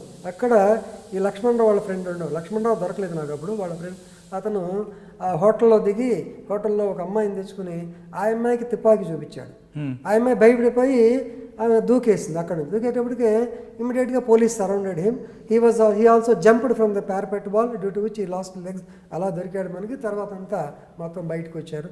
అది 2014లో మొన్న ఎవిడెన్స్ చెప్పాను. 2014 చెప్తే సో దాంట్లో one of them is incidentally doctor ఎండి రాజ్ కుమార్. అతను బాపట్ల కాలేజ్ స్టూడెంట్, అప్పుడు బాపట్ల చదవడానికి చేరాడు. సో తర్వాత ఎన్ఆర్ఐ హాస్పిటల్ మంగళగిరిలో చేస్తున్నాడు. ఆయన ఏంటంటే యాక్చువల్గా to be frank Daggubati Venkateswara garu కూడా మా ఫాదర్ చనిపోయారు లేవయ్యా అన్న భావంలో ఈజీ డాక్టర్ కదా, ఆయన కూడా డాక్టర్. ఆ ఉద్దేశంతో కొంచెం క్లెమెన్సీ కాస్త టెండర్ ఆఫ్ పార్టీకి వెళ్ళాడు. ఎనీవే విట్నెసెస్ మాకు కోఆపరేట్ చేయలేదు, కేసు పోయింది. ఓకే సార్, తర్వాత మీ పోస్టింగ్ ఎక్కడికి వచ్చింది? తర్వాత కారం చేయడం తర్వాత ఎక్కడికి వచ్చారు? 85 to 87 కారం చేయడండి. 87కి వచ్చినప్పటికి ఎంవి కృష్ణారావు గారు ఎస్పీ గారు వచ్చారు. ఆయన చూసి పర్చూరే 85-87లో కారం చేయడం పనిచేస్తున్నప్పుడు ఆ కుంకలమర్రు దగ్గర కొంచెం రౌడీజం ఉండేది. ఆ కుంకలమర్రు గ్రామాన్ని ఎలా కంట్రోల్ చేశారు? కుంకలమర్ అంటే కారం చేయడం చేయడం అది ఈజీ అండి. కుంకలమర్ ఏంటంటే చట్టాలు ఉండే. ఆ రాత్రిపూట 7 గంటలకు వచ్చి ఇది చిన్న ఆకు రౌడీజం, మనం విజిట్ చేస్తే పోతుంది, పెద్ద ఇదేం కాదు. కానీ అక్కడ మాదాల కుటుంబం అన్న వాళ్ళు ఎక్కువగా రౌడీజం చేసేవారు అనేది అప్పుడు కాదు. కానీ వాళ్ళు ఏంటంటే ఈ బాగా ఎస్టాబ్లిష్ మెయిన్ కారం చేడు, కుంకలమరు, పరుచూరు, నాగలపాలెం రిచ్ పర్సన్స్ అండి. సో వాళ్ళని ఎక్స్ప్లాయిట్ చేయడానికి కామన్గా ఉంటారు కదా. అది తర్వాత కొంచెం మనుషులు కూడా బాగుంటారు, రకరకాలు ఉన్నాయి.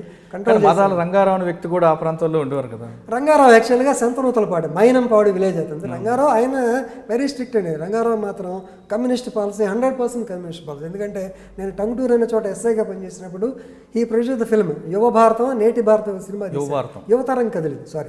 యువతరం కదిలింది 1978. అతను సెట్లో ఒకటే ఫస్ట్ వాళ్ళ యాక్టర్స్ చెప్పాడు, పిఎల్ నారాయణ అని చెప్పి, ఇప్పుడు శ్రీకాంత్ భార్య ఊహాన్ ఒక మేనమావ అతను బాపట్ల అండి. వాళ్ళకి మీరు యాజ్ ఫార్ యాజ్ నా యొక్క సెట్లో ఉండగా షూటింగ్లో ఉండగా you should not take drinks, నేను ఇవ్వను చెప్తే మాకెవరో ఉండి రకరకాల ఎట్లా అని చివరికి అంటే టంగుటూరు బాగా పాపులర్. ఎందుకంటే ఫారినర్స్ ఉండేవారు అక్కడ టొబాకో బిజినెస్కి. సరే ఏదో గెస్ట్ హౌస్ చూపిస్తే అక్కడ పోయి కాస్త సేవిస్తూ ఉండేవాళ్ళు. అలా Rangarao is a reputed person. Rangarao వాళ్ళ కజిన్స్ ఉండేవాళ్ళు అక్కడ. రంగారావు సిద్ధాంతపరంగా కాస్త ఇదండి బాగుండేవాడు. తర్వాత సో పరుచూరు నుంచి మళ్ళీ 87 ఒంగోలులో మొదలైందండి యుద్ధం. ఒంగోలులో యాక్చువల్గా జరిగిందంటే 2 నిమిషాలు చెప్పొచ్చా? చెప్పండి. ఒంగోలు ఏమైందంటే కంచి కోదండరామరెడ్డి అంటే టిప్ టాప్ రెడ్డి అంటాం. టిప్ టాప్ రెడ్డి గారు అంటారు. Kanchi Kodandarama Reddy sir very tip top Reddy. ఈ సర్పయాగం సినిమా కూడా వచ్చిందండి. అది మళ్ళీ నేనే దాని కథ రామనాయుడు గారు చెప్తే సినిమా తీశాడు ఆయన. సర్పయాగం శోభన్ బాబు గారు, రోజా సర్పయాగం. హర్నాథ్ గారు అన్న కొడుకు ఎవరు కుర్రాడు దాంట్లో యూత్, ఆ చెడు యూత్ వాడు అనమాట. సో జరిగిందంటే కోదండరామరెడ్డి వెల్ ఎస్టాబ్లిష్ కాస్త సంపాదించుకున్నాడు. Tip top dry cleaner shop బాగా సంపాదించాడు. Okay, tip top. సో వాళ్ళ కూతుర్ని ఏం చేశాడంటే కొంచెం అతను ఆ కాలంలోనే this is in the year 85-87 ఆ కాలంలోనే కొంచెం ఆల్ట్రా మోడర్న్గా పెంచడానికి ట్రై చేయాలి. ఆ అమ్మాయికి టెన్నిస్ నేర్పించాడు సింపుల్గా. హైదరీ క్లబ్ అంటే టెన్నిస్. ఆ కోచ్ అనేవాడు కుర్రాడు సింగ్ అబ్బాయి పేరు. సంహౌ ఈ సరే వాళ్ళిద్దరికి కాంటాక్ట్ ఏర్పడింది. లవ్ లేని కానీ ఏదో జరిగిన తర్వాత అతను ఏం చేశాడు, వాడు ఊరుకోకుండా సింగ్ అనే కుర్రాడు అతని ఫ్రెండ్స్ ఇద్దరు, అప్పుడు ఆర్టీసీ డిఎం పనిచేసేవాడు ఒక ఆయన, వాళ్ళ అబ్బాయి, తర్వాత నెల్లూరు రెడ్డి గారు, మొత్తం ముగ్గురు కలిసి all of them took her to Kothapatnam beach where they gave బీర్లో మిక్స్ చేసి ఇచ్చారు. They enjoyed her, that means they raped her. వదిలేసి వచ్చేసారు. నెక్స్ట్ డే ఆ అమ్మాయి సరే తర్వాత వచ్చింది. ఆఫ్టర్ 4 days ఇంట్లో ముభావంగా ఉంది, తండ్రికి తెలియదు. She committed suicide on the 4th day and she has return a note. నాన్న నన్ను ఇట్లా అన్యాయం చేసి 4 రేప్ చేసి ఇలా చేశారు, వాళ్ళు మాత్రం నువ్వు వదలొద్దు అని డెత్ నోట్ రాసి పంపించింది. ఎవరో తెలియదు మనకి ఇదంతా. అయిపోయిన తర్వాత సింగ్ అనేవాడు మా డిపార్ట్మెంట్లోనే కానిస్టేబుల్గా సెలెక్ట్ అయ్యాడు. He was under going training. At that time training college Darshan ఉందండి. సో ఈయన ఏం చేశాడంటే tip top Reddy to take revenge against them he went to Guntur and brought 2 persons, Srinivas and చేతల నారాయణ పేరు మంచి శ్రీనివాస్ అను చైతన్య ఎవరికి. సో ఇద్దరినే తీసుకొచ్చి వాళ్ళు ఏంటంటే ఆర్ఫన్స్. నేను చెప్పినట్టు మీరు వినండి, మీకేం కావాలో అది చేస్తాను, యూత్ అండి. చేస్తే ఇతను స్టోరీ చెప్తే దేవర్ యాక్చువల్లీ ఓహో ఇంత అన్యాయం జరిగింది అంకుల్ నీకు చేస్తామని చెప్పినారు. వాళ్ళకి ఇల్లు పెట్టి సో స్లోగా ఆయన ఏం చేశాడు, నెమ్మదిగా వీళ్ళు ట్రాప్ చేశాడు. ఈ సింగ్ అనే కుర్రాడితో వాళ్ళు ఫ్రెండ్షిప్ చేసి దర్శిపోయేటప్పుడు మోటార్ సైకిల్ మీద ఎక్కించుకుంటూ వెళ్ళి ఒక పర్టికులర్ స్పాట్ దగ్గర రెడీగా ఉన్నాడు. ఆల్రెడీ గుంట తీస్తున్నారు. రావడం నా కూతురు ఇట్లా చేస్తామని స్ట్రాంగులేషన్ పుచ్చిపెట్టేశారు. అయిపోయి అప్పుడు కమ్యూనికేషన్ లేదు కానీ తల్లిదండ్రులు తెలియదు. మావాడు ట్రైనింగ్కి వెళ్ళాడు అనుకుంటున్నారు కానీ అక్కడ ఆబ్సెంట్ అని తెలియదు వీళ్ళకి.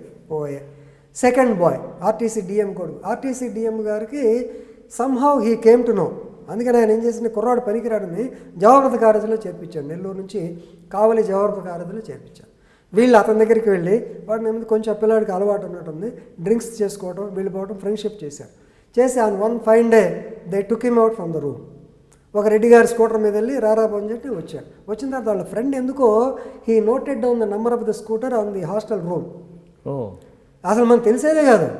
సో తీసుకున్నాడు. ఈడేమో ఏంటి వీళ్ళు రా అంటున్నారు. కుర్రాళ్ళు అరే రేపు పరీక్షలు ఉన్నాయి కదరా ఎట్టబోతావు, అక్కడ కరేడ్ అని గెస్ట్ హౌస్, కరేడ్ అని సముద్ర ప్రాంతం అండి వారేడ్ లాగా, అక్కడికి వెళ్దా ఉన్నారు.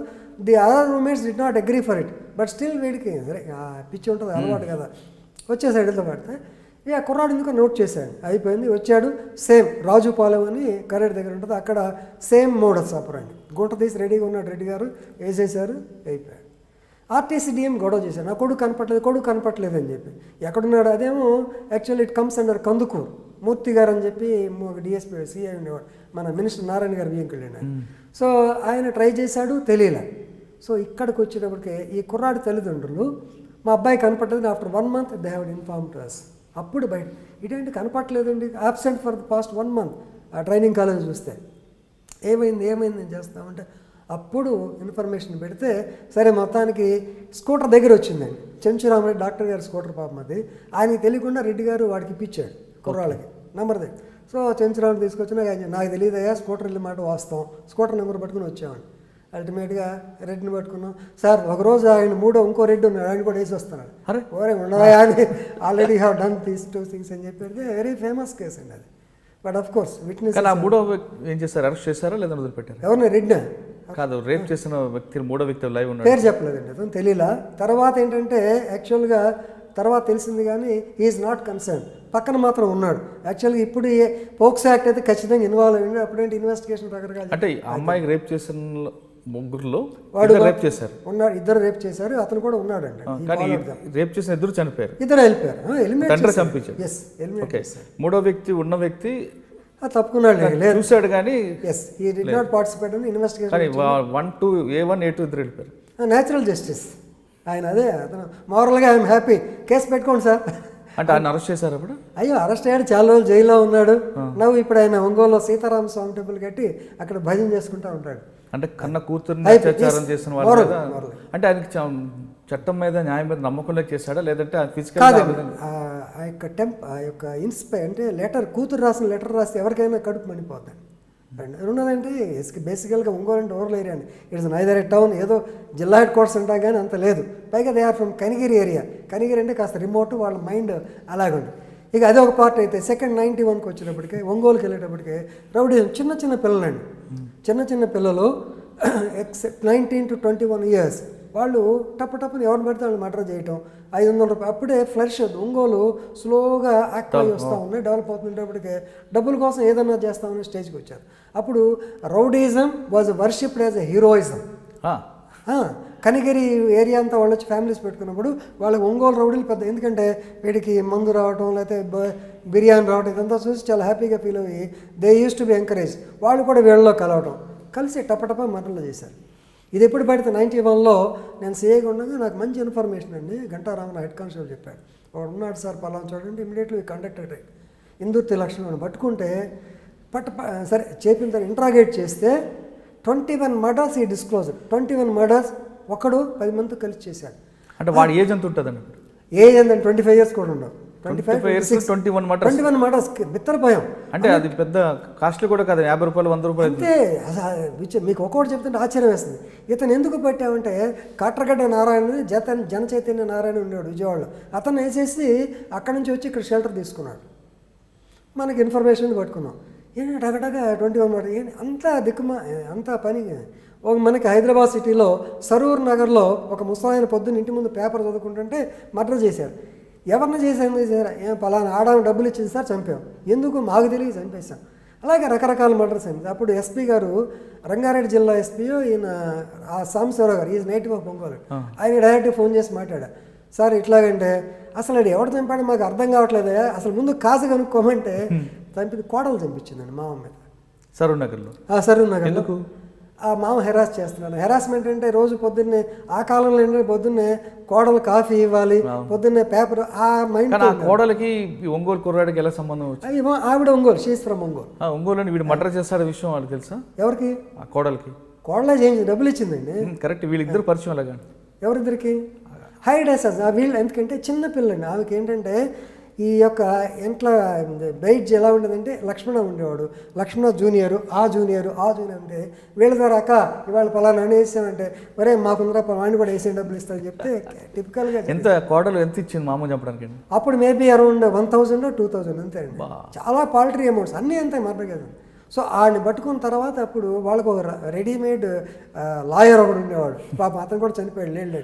సో వీళ్ళందరినీ కంట్రోల్ చేసి 21 మర్డర్ చేసిన వ్యక్తికి శిక్ష పడిందా పడలేదండి? శిక్ష ఎలిమినేటెడ్ అండి. ఇక వాళ్ళు they don't deserve to the society, they don't live in the society. AK Khan గారు ఉన్నారు. సో ఆల్టర్నేటివ్ మెథడ్లో ఆయన పైకి వెళ్ళిపోయాడు. అంటే ఎన్కౌంటరా అని చెప్పలేను కానీ కాదండి. యాక్చువల్గా ఆ కింద రౌడీ మీకు భాను సూర్య ఉందే ditto. Of course this man was pampered by second పిల్లి లక్ష్మణ. వెళ్ళాడు, వీళ్ళందరూ ఇద్దరు మాట్లాడుకున్నా, అన్న ఈ బాంబు వాడెప్పుడు బాంబు పడేకుందన్న పని చేస్తున్నా టెస్ట్ చేస్తున్నాడు, హెడ్ సాలరా పెట్టమన్నాడు, పని చేస్తుందని చెప్పి వాడి మీద వేసాడు, టాప్ లేచిపోయాడు. అఫ్ కోర్స్ కొంత జస్టిస్ చేశాం ఆ అమ్మాయికి, కాస్త పొలం అది ఇప్పించడం చేసాం. కానీ అలా వరుసగా అతను పోయిన తర్వాత అంటే మీరు అటువంటి వ్యక్తిని ఎలిమినేట్ చేయడంలో తప్పదండి. Yes, that is one of the methods. లేకపోతే ఎందుకంటే ఆ కాలంలో తెలంగాణ ఆఫీసర్స్ ఇంకా మాకు రాలా. తెలంగాణ ఆఫీసర్స్ వస్తే మీరు ఇందాక చెప్పిన మాట ఈజీగా అయిపోయేది. అక్కడి నుంచి రాక అప్పుడు ఏంటంటే పద్ధతి. ఏకే ఖాన్ గారు కూడా ప్రతిదీ సిస్టమేటిక్గా జరగాలని వాళ్ళు. ఇది more like an IAS officer. IPS కన్నా ఎవ్రీథింగ్ స్ట్రీమ్ లైన్ సిస్టమేటిక్గా ఉండాలనేవారు. దాంతో ఎందుకంటే కొన్ని పద్ధతుల్లో కొన్ని తప్పని పరిస్థితి. ఈ విధంగా ఎంతమంది ఎలిమినేట్ చేస్తుంటారు? అది వాళ్ళంతా వాళ్ళు పోయారనుకోండి, చాలామంది పోయారు. మొత్తం రౌడీజం ఆగిపోయింది. ఎందుకంటే ఎంత ఘోరంగా ఉండేదంటే మర్డర్ చేసేసి తలకాయ తీసుకొచ్చి ఆ డ్యాన్స్ వేసేవాడు ఆరిఫ్ అనేవాడు. తలకాయ తీసుకుని ఇదిగో నేను చంపానని చెప్పి అదే పబ్లిక్ ఆర్డర్, లా అండ్ ఆర్డర్కి పబ్లిక్ ఆర్డర్ తేడా. When once he arrives that place entire area మొత్తం తలుపులు వేసుకుని పానిక్ అవుతుంది కదా, పానిక్ తలుపు అయిపోయింది. That is what is called damage. ఏం చేసేవారంటే అటువంటి వ్యక్తిని తీసుకొచ్చి ఏం చేసేవారు? సార్ అతను కూడా వెళ్ళిపోయాడు. అతను కూడా కొన్నాళ్ళు జైలు వేసాను. అతను కూడా అంటే ఇమీడియట్ గా ఇప్పుడు మీరు చెప్తున్నారు ఒక మర్డర్ చేసిన తర్వాత తలకాయ పట్టుకొని ఒక సెంటర్కి వచ్చి డాన్స్ వెరీ హీనస్. మీరు వాడిని దొరికాడు అనుకోండి, మీరు ఇమీడియట్ గా ఏం చేస్తారు? దొరికిన తర్వాత ఏంటంటే ట్రీట్మెంట్ ఇచ్చాం, కానీ అప్పుడు ఇది లేదండి. ట్రీట్మెంట్ ఇచ్చి పంపించాము. సెకండ్ ఆర్డర్ రిమాండ్లో మీరు చెప్పే ఎన్కౌంటర్ జరిగింది, వెళ్ళిపోయాడు. ఓకే, ఎక్కడ జరిగింది encounter? Encounter in between Singarayakonda and Ongole. అవి తప్పదులేండి కొన్ని పరిస్థితులు. సార్ ఆ విధంగా అంటే ఒంగోలులో రౌడీజం పెరగడానికి కారణం పక్కన చేమకుర్తి గ్రానైట్లు కూడా ఒక కాదండి. దానికన్నా I can say attribute it to the developing area. రెండోది ఫైనాన్షియల్ లేకపోవడం. మూడోది కొద్దిగా పొలిటీషియన్స్. ఎందుకంటే they use to take shelter with politicians. ఏదో ఒక రోజున మాగుంటి సుబ్రహ్మణ్యం గారు చెప్పాను, ఏమండి పలానా వాడు రౌడీ పిల్లలు అంటే నన్ను ఏం చేయమంటారండి, నేను నెల్లూరు వాడిని, ఎవరో వస్తుంటారు మాకేం తెలుసు అని చెప్పి అనేవాడు. ఈ లక్ష్మణాథన్ ఎంత ఎడాసిటీ అంటే మిమ్మల్ని అడ్డం వస్తున్నాను, నన్ను అటాక్ చేయడానికి, నన్ను వేయడానికి ప్రయత్నం చేశాడు. మిమ్మల్ని ఎస్, వాళ్ళకి లెక్కే ఉందండి. మహేష్ చంద్ర లడ్డా మీద అటాక్ చేశారు 2004లో. Ongole such notorious place, they don't care. కానీ మాగంటి సుబ్బరామరెడ్డి షెల్టర్ ఇచ్చారు మీరు చెప్తున్నారు, కానీ అదే మాగంటి సుబ్బరామరెడ్డి గారు పీపుల్స్ వార్ చేతుల్లో. అవునండి, ఆయన షెల్టర్ కాదండి. అంటే పొలిటీషియన్స్ వాళ్ళకి తెలియక జరిగింది, తెలిసిన ఆయన ఏం చేయలేదు. చాలా మంచివాడు సుబ్బరామరెడ్డి గారి. సుబ్బరామరెడ్డి గారి incident it happened in year 97 or 96 I think, డిసెంబర్లో జరిగింది. ఆయన ఇన్సిడెంట్ కేవలం aborted attempt by Naxalites, they admitted. ఎందుకంటే వాళ్ళు అప్పుడు ఇక్కడ శివశంకర్ గారు మినిస్టర్ ఉండేవారు, వాళ్ళ అబ్బాయి ఎవరో ఉన్నాడు, సుధీర్ అలాంటి పేరు, ఆయన ఏదో చేశారండి, ఆయన కిడ్నాప్ చేశారు. చేసినప్పుడు దాన్ని అరెస్ట్ చేసి లోపల వేశారు. వాళ్ళని రిలీజ్ చేయించుకోవడానికి సుబ్రహ్మణ్యరెడ్డి గారిని తీసుకెళ్ళి కనిగిరి దగ్గర ఫారెస్ట్లో పెట్టి they wanted to bargain for his release. That is the main. కానీ అక్కడ ఏంటంటే కొత్తగా ఈ యొక్క గన్ మ్యాన్ కల్చర్ కొత్తగా వచ్చింది. ఆ గన్ మ్యాన్కి we use to tell them, so you should be the first defence. నీ యొక్క టార్గెట్ మీద ఎవడ వస్తుంటే నువ్వు ముందు అడ్డు ఉండంటే రత్నం అని పాప ఆయన అతను తప్పిన సుబ్రహ్మణ్యరెడ్డి గారికి అడ్డం వచ్చాడు, అతని మీద పోయింది. Incidental it hit Subrahmanya Reddy also, he died. It an aborted attempt. ఇమీడియట్గా ఆ రోజున అబ్బా ఎంత భయంకర నరకం మాకు. కారు ఇటుపోయి వాడు కారు తీసుకెళ్లారండి. అక్కడ నుంచి చీరాల రూట్ పడ్డారు, సముద్రాన్ని పోయారు. అల్టిమేట్గా కడవ కూతురులో దొరికారండి వాడు. ఒక అతను రెడ్ హ్యాండ్ దొరికాడు. హీ వాజ్ ఓన్లీ కన్విక్టెడ్, మిగతా దొరకదు. ఓకే. కానీ 2004లో లడాఖ్ గారి మీద అటాక్ అప్పుడు ఏం జరిగిందండి? లడాఖ్ గారి మీద నేను అప్పుడు రాజమండ్రి డిఎస్పీగా ఉన్నాను. అదేనండి ఏంటంటే అది ఓకే. ఆ ఎపిసోడ్ మనం వెళ్ళే ముందు మీరు చీరాల ఒంగోలు నుంచి ఎటు వెళ్ళారండి? ఒంగోలు తర్వాత మళ్ళీ చీరాలండి. చీరాల ఏమైందంటే బాపట్ల ఇంజనీరింగ్ కాలేజ్లో it has become breeding ground for CPIML activities బాగా ఎక్కువైంది.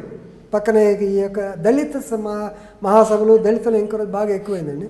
మళ్ళీ కంట్రోల్ చేయడానికి మళ్ళీ చీరాల పంపించారు. మళ్ళీ చీరాలలో ఇక ఇదే పద్ధతి. మొత్తానికి 2 years I was there in Chirala.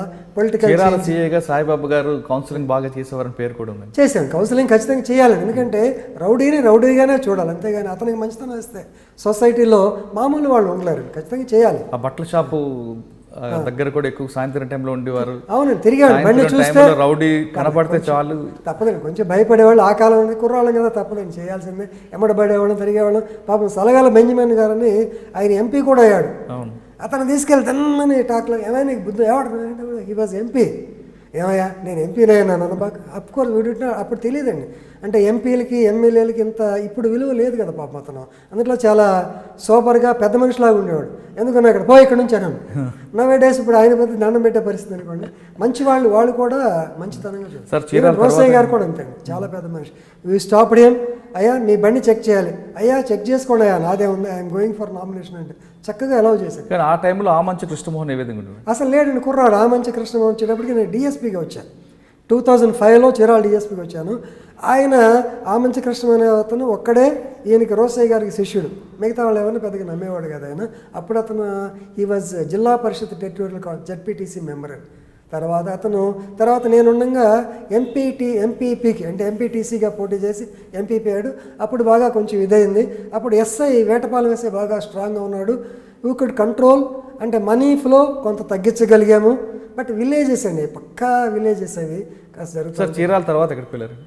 Chirala తర్వాత 95 నేను మార్కాపూర్, మళ్ళీ అక్కడ రౌడీస్. అక్కడ పాపం ఒక డాక్టర్ గారు బస్సులో ట్రావెల్ చేస్తుంటే, బస్సు ఆగి ఉంటుంది కదండి మార్కాపూర్లో, ఆవిడని డైరెక్ట్గా ముద్దు పెట్టుకున్నాడు రౌడీ. ఆమె అసలు almost she was about to commit suicide. AK Khan గారు అప్పుడు డిఐజీగా వచ్చారు. మళ్ళీ మాకు నువ్వు అంజనీ కుమార్ ప్రజెంట్ కమిషనర్ కదా, Anjani Kumar was our SP. ఆయన కొత్తగా జాయిన్ అయ్యాడు. నేను సరే ఎలా అర్జెంటుగా పో అంటే, నేను చీరాలు చేసిన మార్కాపూర్ అంటే కొంచెం ఫీల్ అవుతామండి. అడిగి మనం ఎందుకని చెప్పి అక్కడ పోయాము. మొత్తానికి అక్కడ కూడా కాస్త డెకాయిటీ కంట్రోల్ అయింది. And they were so notorious. వాళ్ళకి లైఫ్ అంటే అసలు లెక్క ఉండదండి. They don't care life. అక్కడ ఎంత రౌడీస్ అంటే, ఒక రౌడీని తీసుకెళ్ళి జైల్లో పెట్టాను. ఎదురుగా ఆర్ఎన్బి గెస్ట్ ఉంది, మధ్యలో ఆర్ఎన్బి రోడ్డు ఉంటుంది. ఇక్కడ నుంచి మామూలుగా తవ్వి దీని ద్వారా మామూలుగా రూట్ చేసి they wanted to blast the cell, particular cell where is there. లక్కీగా ఇన్ఫర్మేషన్ వచ్చి ఈ వాచ్మెన్ తన్ని పాపం వాడిని చేస్తే బయటపడింది. మళ్ళీ గుంట తీసినాక వచ్చింది. లేకపోతే బ్లాస్ట్ అయితే చాలా పరుగు పోయేదండి. ముద్దు పెట్టిన రౌడీని ఏం చేస్తారు? ఏదండి, డాక్టర్ని పబ్లిక్గా ముద్దు పెట్టుకున్న రౌడీని పట్టుకున్నారా? పట్టుకున్నాం. అప్పుడు కౌన్సిలింగ్ అండి. వాడిని మళ్ళీ కొడతాం. అతను ఏం చేయలేకపోయినా ఇంకొక పెద్ద ఇన్సిడెంట్లో మాత్రం అతను లాకప్ డెత్లో వెళ్ళిపోయాడు. నాగార్జున రెడ్డి అని, కందులు నాగార్జున రెడ్డి ఉండేవారండి, ఆయన ఎమ్మెల్యే. అతను వచ్చి మా మీద ధర్నా చేయడం, పోలీస్ స్టేషన్ కూర్చోవడం, వదలను పో అంటాం. ఇది మామూలు. అప్పుడు పొలిటీషియన్స్ కూడా కొంచెం స్ట్రైట్ ఫార్వర్డ్, మళ్ళీ విడిగా ఉన్నప్పుడు బాగా మాట్లాడేవాడు అండి. ఇది పాలసీ సార్ మేము చేస్తాం, బాగానే ఉండేది. తర్వాత మార్కాపురం ఇక అయిపోయిందండి. In Nellore district, Prakasam district I worked for 21 years కంటిన్యూస్గా, 1977 to 97. లేకపోతే మళ్ళా చేశానండి, వేరే చీరాల డిఎస్పీకి చేశాను. దాన్ని నాకే కొంచెం మొఖం ఎత్తింది. అప్పుడు డిఐ గోపీనాథ్ రెడ్డి గారు వచ్చారు. ఓకే. సార్ నేను బయటికి వెళ్తానంటే సరే నా ఉద్దేశం ఇక్కడ వేరే చోటకి వేస్తారని కందుకూరు అనుకున్నాను. బట్ ఈ posted me to Markapur that is the only place అనగానే నాకు జాబ్ సాటిస్ఫాక్షన్ అనే ఉద్దేశం ప్లేస్ మాత్రం మార్కాపూర్ అండి. ఎందుకంటే వాళ్ళు దండం పెట్టేవాళ్ళు ఏది జరిగినా సరే they use to react very well. And వాళ్ళకి మేమేనండి అక్కడ కొంచెం బ్యాక్వర్డ్ ఏరియా ప్రతి దానికి. ఎందుకంటే ఈ బాంబుల సంస్కృతి పాపం వైశ్య బ్యాంక్ అతను ఇక్కడే బ్యాంక్ మేనేజర్ చేస్తుంటే అతను ఇల్లు అది తీసుకుని దాంట్లో బాంబులు దాచారండి. ఇన్ఫర్మేషన్ వచ్చింది. వాడేమో మేము పరిగెత్తడం మహేంద్ర గారు పరిగెత్తడం బకెట్లో బాంబులండి. ఇట్లా వచ్చాడు, ఆ ముందు మెట్టు ఉంటుంది కదా దాని మీద పడ్డాడు. So much of blasting. ఆ ఇల్లు గోడలు అలా కదిలిపోయినాయి. సో వాళ్ళని తీసుకుని అంత ఘోరంగా ఉండేది Markapur. Of course it was control. Then I went to Nellore కావల్లో 4 years పనిచేశాను.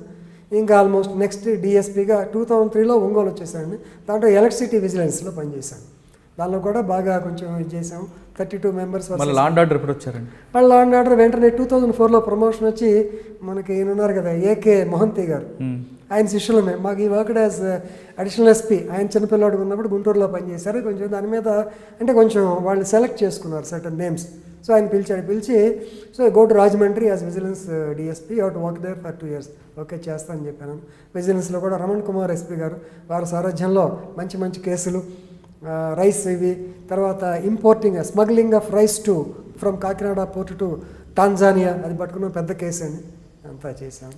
రాజమండ్రి డిఎస్పీగా ఎప్పుడు చేశారు? రాజమండ్రి విజిలెన్స్ నుంచి ఇన్సిడెంటల్గా చీరాల మళ్ళీ రావాల్సిన పరిస్థితి వచ్చింది. చీరాల డిఎస్పీగా వచ్చాను 2005 to 2007. At the time Rosaiah గారు he was the finance minister. ఆ టైంలో అక్కడ చేశాను. 2007లో మళ్ళీ జకంపూడి రామ్మోహన్ గారు రాజమండ్రి మినిస్టర్, ఆయన నుండి నాకు కావాలని చెప్పి మళ్ళీ ఆయనకి అక్కడ పోస్టింగ్ ఎంచుకున్నాను. మళ్ళీ రాజమండ్రి లా అండ్ ఆర్డర్ చేయాల్సి వచ్చింది. Okay, Rajahmundry law and order ఏ విధంగా కంట్రోల్ చేసుకొచ్చారు? రాజమండ్రి లా అండ్ ఆర్డర్ అంటే పెద్ద లా అండ్ ఆర్డర్ ప్రాబ్లం ఉండదు యాక్చువల్గా. లేదండి, ఈస్ట్ గోదావరి జిల్లాలో రాజమండ్రి కాస్త రౌడీజం ప్లేస్. రాజమండ్రి నల్లమన్ సందు, కోటగుమ్మం సెంటర్ అక్కడక్కడ కొంచెం కనపడతారు. ఉన్నాయి రాజమండ్రి ఉంది. నాకు ఇక్కడ రౌడీజం కంట్రోల్ చేసిన మాకు అసలు అది కానే కాదు. పైగా వాళ్ళు హుఫ్ అంటే వెళ్ళిపోయే మనుషులు, పాప కేకేస్తే పారిపో వాళ్ళు దెబ్బతిండి. నేను వెళ్ళేటప్పుడు లక్కీగా పెద్ద 307 కేసు అండి, పడాల రామారెడ్డి అని అతన్ని అటాక్ చేశారు కడప నుంచి తీసుకొచ్చి. ఆ కేసులో సరే అప్పుడు దాకా వాళ్ళకి మనకి నేను మాత్రం సక్సెస్ఫుల్గా we went to Pandyam, Nandyal, brought all the fellows, brought them to case book చేశాం. కేసు బుక్ చేసిన తర్వాత ఆ దెబ్బకి కాస్త ఇదైంది. తర్వాత ఆ కాలంలో ఏంటంటే ఎక్కువ అక్కడ పొలిటికల్ ఇదే మన ఎవరు రౌతు సూర్యప్రకాశ్ మీద SC/ST కేసు పెడతాం. ఉండవీళ్ళు అరుణ్ కుమార్ మేము ఆయన మీద SC/ST కేసు పెట్టారు, అంబేద్కర్ మీద అన్నాడని. మీరు ఏం చేసినా కేసు పెట్టను పొమ్మను. I did not register case. SP గారు శ్రీనివాసులు గారు, అరే మన బాధ్యత రిజిస్టర్ చేయడం కదంటే మెటీరియల్ ఉండాలి కదా, there should be some material. Harsh Kumar ఏదో గొడవ చేశారు. రాజమండ్రి ఏదో గమ్మత్తైన వాతావరణాన్ని బాగానే ఉంటుంది రాజమండ్రి లైఫ్లో. వన్ షుడ్ హ్యావ్, ఎందుకంటే మార్కాపురం తర్వాత రాజమండ్రి మీకు పర్లేదు బాగానే ఉంది Rajahmundry. But politically highly sensitive place అండి రాజమండ్రి కూడా. కానీ ప్రెషర్స్ ఉంటాయి కదా, బాగా ప్రెషర్స్ ఉంటాయి. ఆ టైంలో కొంచెం బ్యాడ్ ఇన్సిడెంట్ కూడా జరిగినాయి. పొట్టిలంక అనే గ్రామంలో దళితుల మీదను కాపు కమ్యూనిటీ అటాక్ చేయడం, ఒక దళితుడు చనిపోవడం. అప్పుడు నేను డిఎస్పీగా ఉంటాం, కొంచెం I felt bad. Course arrest చేసాం కానీ కొంచెం బాధ అనిపించింది. మీకు 2 ఉన్నాయి, ఒకటి కారంచేడు ఒకటి ఉంది, ఇక్కడ ఒకటి ఉంది. మంచి ఇన్సిడెంట్స్లో ప్రతి దాంట్లో ఇన్వాల్వ్ అవటం ఆఫ్ లేట్ తర్వాత అర్థమైంది. కారంచేడు ఇన్సిడెంట్ వరకు ఎస్పీ గారిని చూడటానికే భయపడేవాడు, ఎస్పీతో మాట్లాడడం భయం. కారంచేడు ఇన్సిడెంట్ తర్వాత రంగనాయుడు గారు ఐజీ గారు లా అండ్ ఆర్డర్ ఆయన వచ్చి మాట్లాడారు. ఒక సబ్ ఇన్స్పెక్టర్తో అంటే రాజన్ గారిని DIG CID ఉన్నాడు. రాజన్ గారిని ఏదో చెప్పబోతుంటే ఇదిగో అతనికి బాగా తెలుసా, man on the spot, let him speak అని. Because I was the only person who was not transferred from that place. నేను ఒక్కడనే మిగిలాను. 3 నెలలు ఆఫీసర్స్ రావడం పాటు దాంతో కాస్త భయం అనేది బెరుకు అనేది పోయిందండి. తర్వాత పెద్ద ఇన్సిడెంట్ వల్ల కూడా experience we gained a lot. Sir Rajahmundry తర్వాత ఎక్కడికి వచ్చారు? రాజమండ్రి తర్వాత విశాఖపట్నం. అవన్నీ విశాఖపట్నం ట్రాఫిక్ ఏసీపీగా చేశాను. కొన్నాళ్ళు మెరైన్లో పనిచేశాను. ఇక లాస్ట్ ప్లేస్ అడిషనల్ ఎస్పీగా ప్రకాశం జిల్లాకు. Since I started my career in Prakasam district, I want have a honourable retreat, అందుకని అక్కడికి వెళ్ళి చేశాను. సార్ వైశ్య బ్యాంక్ దోపిడీ ఆ కేసుని మీరు ఎలా బ్రేక్ తీసుకొచ్చారు? ఓకే, యాక్చువల్గా ఏకే ఖాన్ గారు DIGగా మాకు పనిచేసిన కాలంలో డెకాయిటీస్ ఎక్కడ పడితే అక్కడ విపరీతంగా డెకాయిటీ జరిగాయి. House dacoity, highway dacoity, bank రకరకాల అఫెన్సులు జరిగాయి. నాకు ఈ స్టువర్ట్పురం కంట్రోల్ క్రిమినల్ ఉంటాం. రెండవది నేను కావలిలో పనిచేసినప్పుడు సేమ్ మెథడ్. ఇక్కడ ఏంటంటే కొత్తకోట శ్రీనివాసరెడ్డి గారిని ఎస్పీ గారు ఉండేవారు. ఇక్కడ సిటీలో కూడా పనిచేశారు. చాలా ఫాస్ట్ అయినా. నాకు 3 రోజులు ఆ యొక్క తెలియదు, నేనేదో తయారు చేశానని చెప్పి come on you prepare all the geo tagging అని చెప్పి ఇక్కడ ఫోటోలు వీడియోగ్రాఫ్ ఆ స్టేజ్కి వచ్చేసింది. ఇక్కడ తయారు చేశాం. దీని పర్వాలేదు ఏకే ఖాన్ గారు ఉండి you be the incharge of range crime control squad, అంటే గుంటూరు, ప్రకాశం, నెల్లూరు జిల్లాలో డెకాయిటీలు కానీ రాబోయే సెన్సేషనల్ కేసు ఏం జరిగినా సరే you have to take up the cases అని చెప్పి చేసేవాళ్ళం. సరే, దాని మీద రకరకాల లాట్ ఆఫ్ డెకాయిటీస్, ఒకే దాంట్లో 28 డెకాయిటీలు రికవర్ చేయటం, ఒక దాంట్లో ఎక్కడో ఇతర రాష్ట్రాలకు వెళ్ళి చెంగన్నూరు, కేరళకి వెళ్ళి రికవర్ చేసుకురావటం, కొన్ని సందర్భాలు రకరకాలు చేస్తూ ఉండేవాడిని. ఆ రికార్డు మీద ఈ యొక్క గిద్దలూరులో జరిగిందండి. నంద్యాల వైశ్య బ్యాంక్ నుంచి ₹1 కోటి తీసుకుని డబ్బులు కారులో వస్తూ ఉంటే దాన్ని నల్లమల ఫారెస్ట్లో గిద్దలూరు పోలీస్ స్టేషను జస్ట్ దానికి ఒక 5 కిలోమీటర్లు ఎండ్ అవుతుంది, 5 కిలోమీటర్లు ఎండ్ అవుతుంది. ఆ ఏరియాలోకి రాగానే డెకాయిట్స్ వచ్చి దాన్ని డైవర్ట్ కారు తీసుకెళ్ళిపోయి ₹1 కోటి పోయినాయి. పోయిన తర్వాత మొదట్లో సరే ఎస్పీ గారు, నేను చీరాల డిఎస్పీని, కమాన్ యూ టేకప్ ఇన్వెస్టిగేషన్ అని చెప్పి బ్రిజ్లాల్ అని ఉండేవాడు, ఆయన చెప్పారు, వినీత్ బ్రిజ్లాల్. సరే వెళ్ళాము. వెళ్ళిన తర్వాత అంత అవతల పక్క లక్కీగా కేఆర్ఎం కిషోర్ కుమార్ గారు, డిఐజీ గారు, ఆయన కూడా ప్రకాశం జిల్లా ఎస్పీ చేయటం. So we coordinated with both people. చాలా టెన్షను, ఎందుకంటే ఎంప్లాయీస్ని నాకు కొంచెం డౌట్, గతంలో నేను చేసిన ఎంప్లాయీస్ హస్తం లేకుండా ఇది జరగదు, ఎందుకంటే నోబడీ వాజ్ ఇంజ్యూర్డ్. ఇంజురీ లేదు అంటే గ్యారంటీగా హస్తం ఉంది అని చేసుకుని ఇమీడియట్గా చేసాం. అగ్గుమస్తాలని, తర్వాత అటెండర్లని వాళ్ళు లాక్కొచ్చేటప్పటికే వాళ్ళ యూనియన్స్ వెరీ పవర్ఫుల్ యూనియన్స్ అండి, బ్యాంకు యూనియన్ చాలా.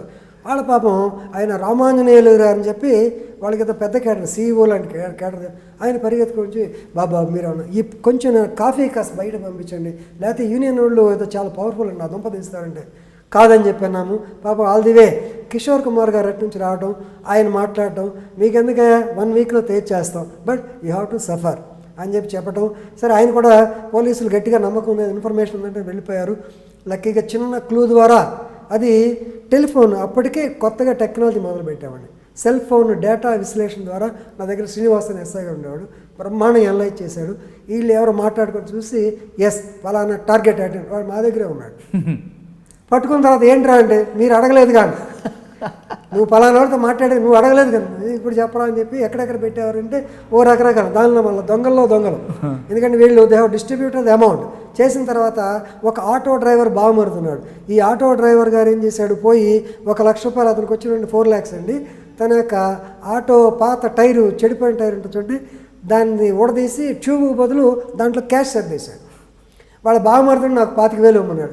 నీకేంట్రా ఇచ్చేది పోయేదో అని చెప్పి ఏదో 10, ఒక 2,000, 3,000 ఇచ్చాను. సో ఇతన్ని మేము ఇక టార్గెట్ చేసి పారిపోయారు. వాళ్ళకి మాకు తెలియదు వాళ్ళ దగ్గర, వాళ్ళు పారిపోయారు. పోయిన తర్వాత దాంట్లో వరుసగా I could happily say that we have recovered 92 lakhs. అప్పుడే కొత్తగా మిషన్లు వచ్చినాయి, డబ్బులు లెక్క అయిపోయేవాళ్ళం, మిషన్ ద్వారా కౌంట్ చేయించాం. 92 lakhs, 1 crore 92 lakhs అంటే మంచి రికవరీ. చేసిన తర్వాత 1,00,000 తగ్గినాయి. ఎక్కడ అంటే వాడు చెప్పాడు. తీరా అక్కడికి వెళ్తే వాళ్ళ బావమరిది ఆ ₹1,00,000 కొట్టేశాడు. హ్యాపీగా నంద్యాలలో ఒక బార్లో ఖర్చు పెట్టి మళ్ళీ ఆ బారు ఓనర్ని అన్యాయంగా వసూలు చేయడం తప్పదు. వీడు ₹6,000 తాగాడండి ఆ కాలంలో. 6,000 rupees 1 night. హైదరాబాద్ అంటే మీకు హ్యాపీగా తాగుతారు, అక్కడ తాగాడు. ఎందుకు తాగాడు, ఉన్నే వచ్చింది గారు, నన్ను ఏం చేయమంటాడు. సరే, తాగిన డబ్బులు రికవర్ చేశాను. అతన్ని దౌర్జన్యంగా వసూలు చేశాను, బార్ దగ్గర 25,000 వసూలు చేశాను.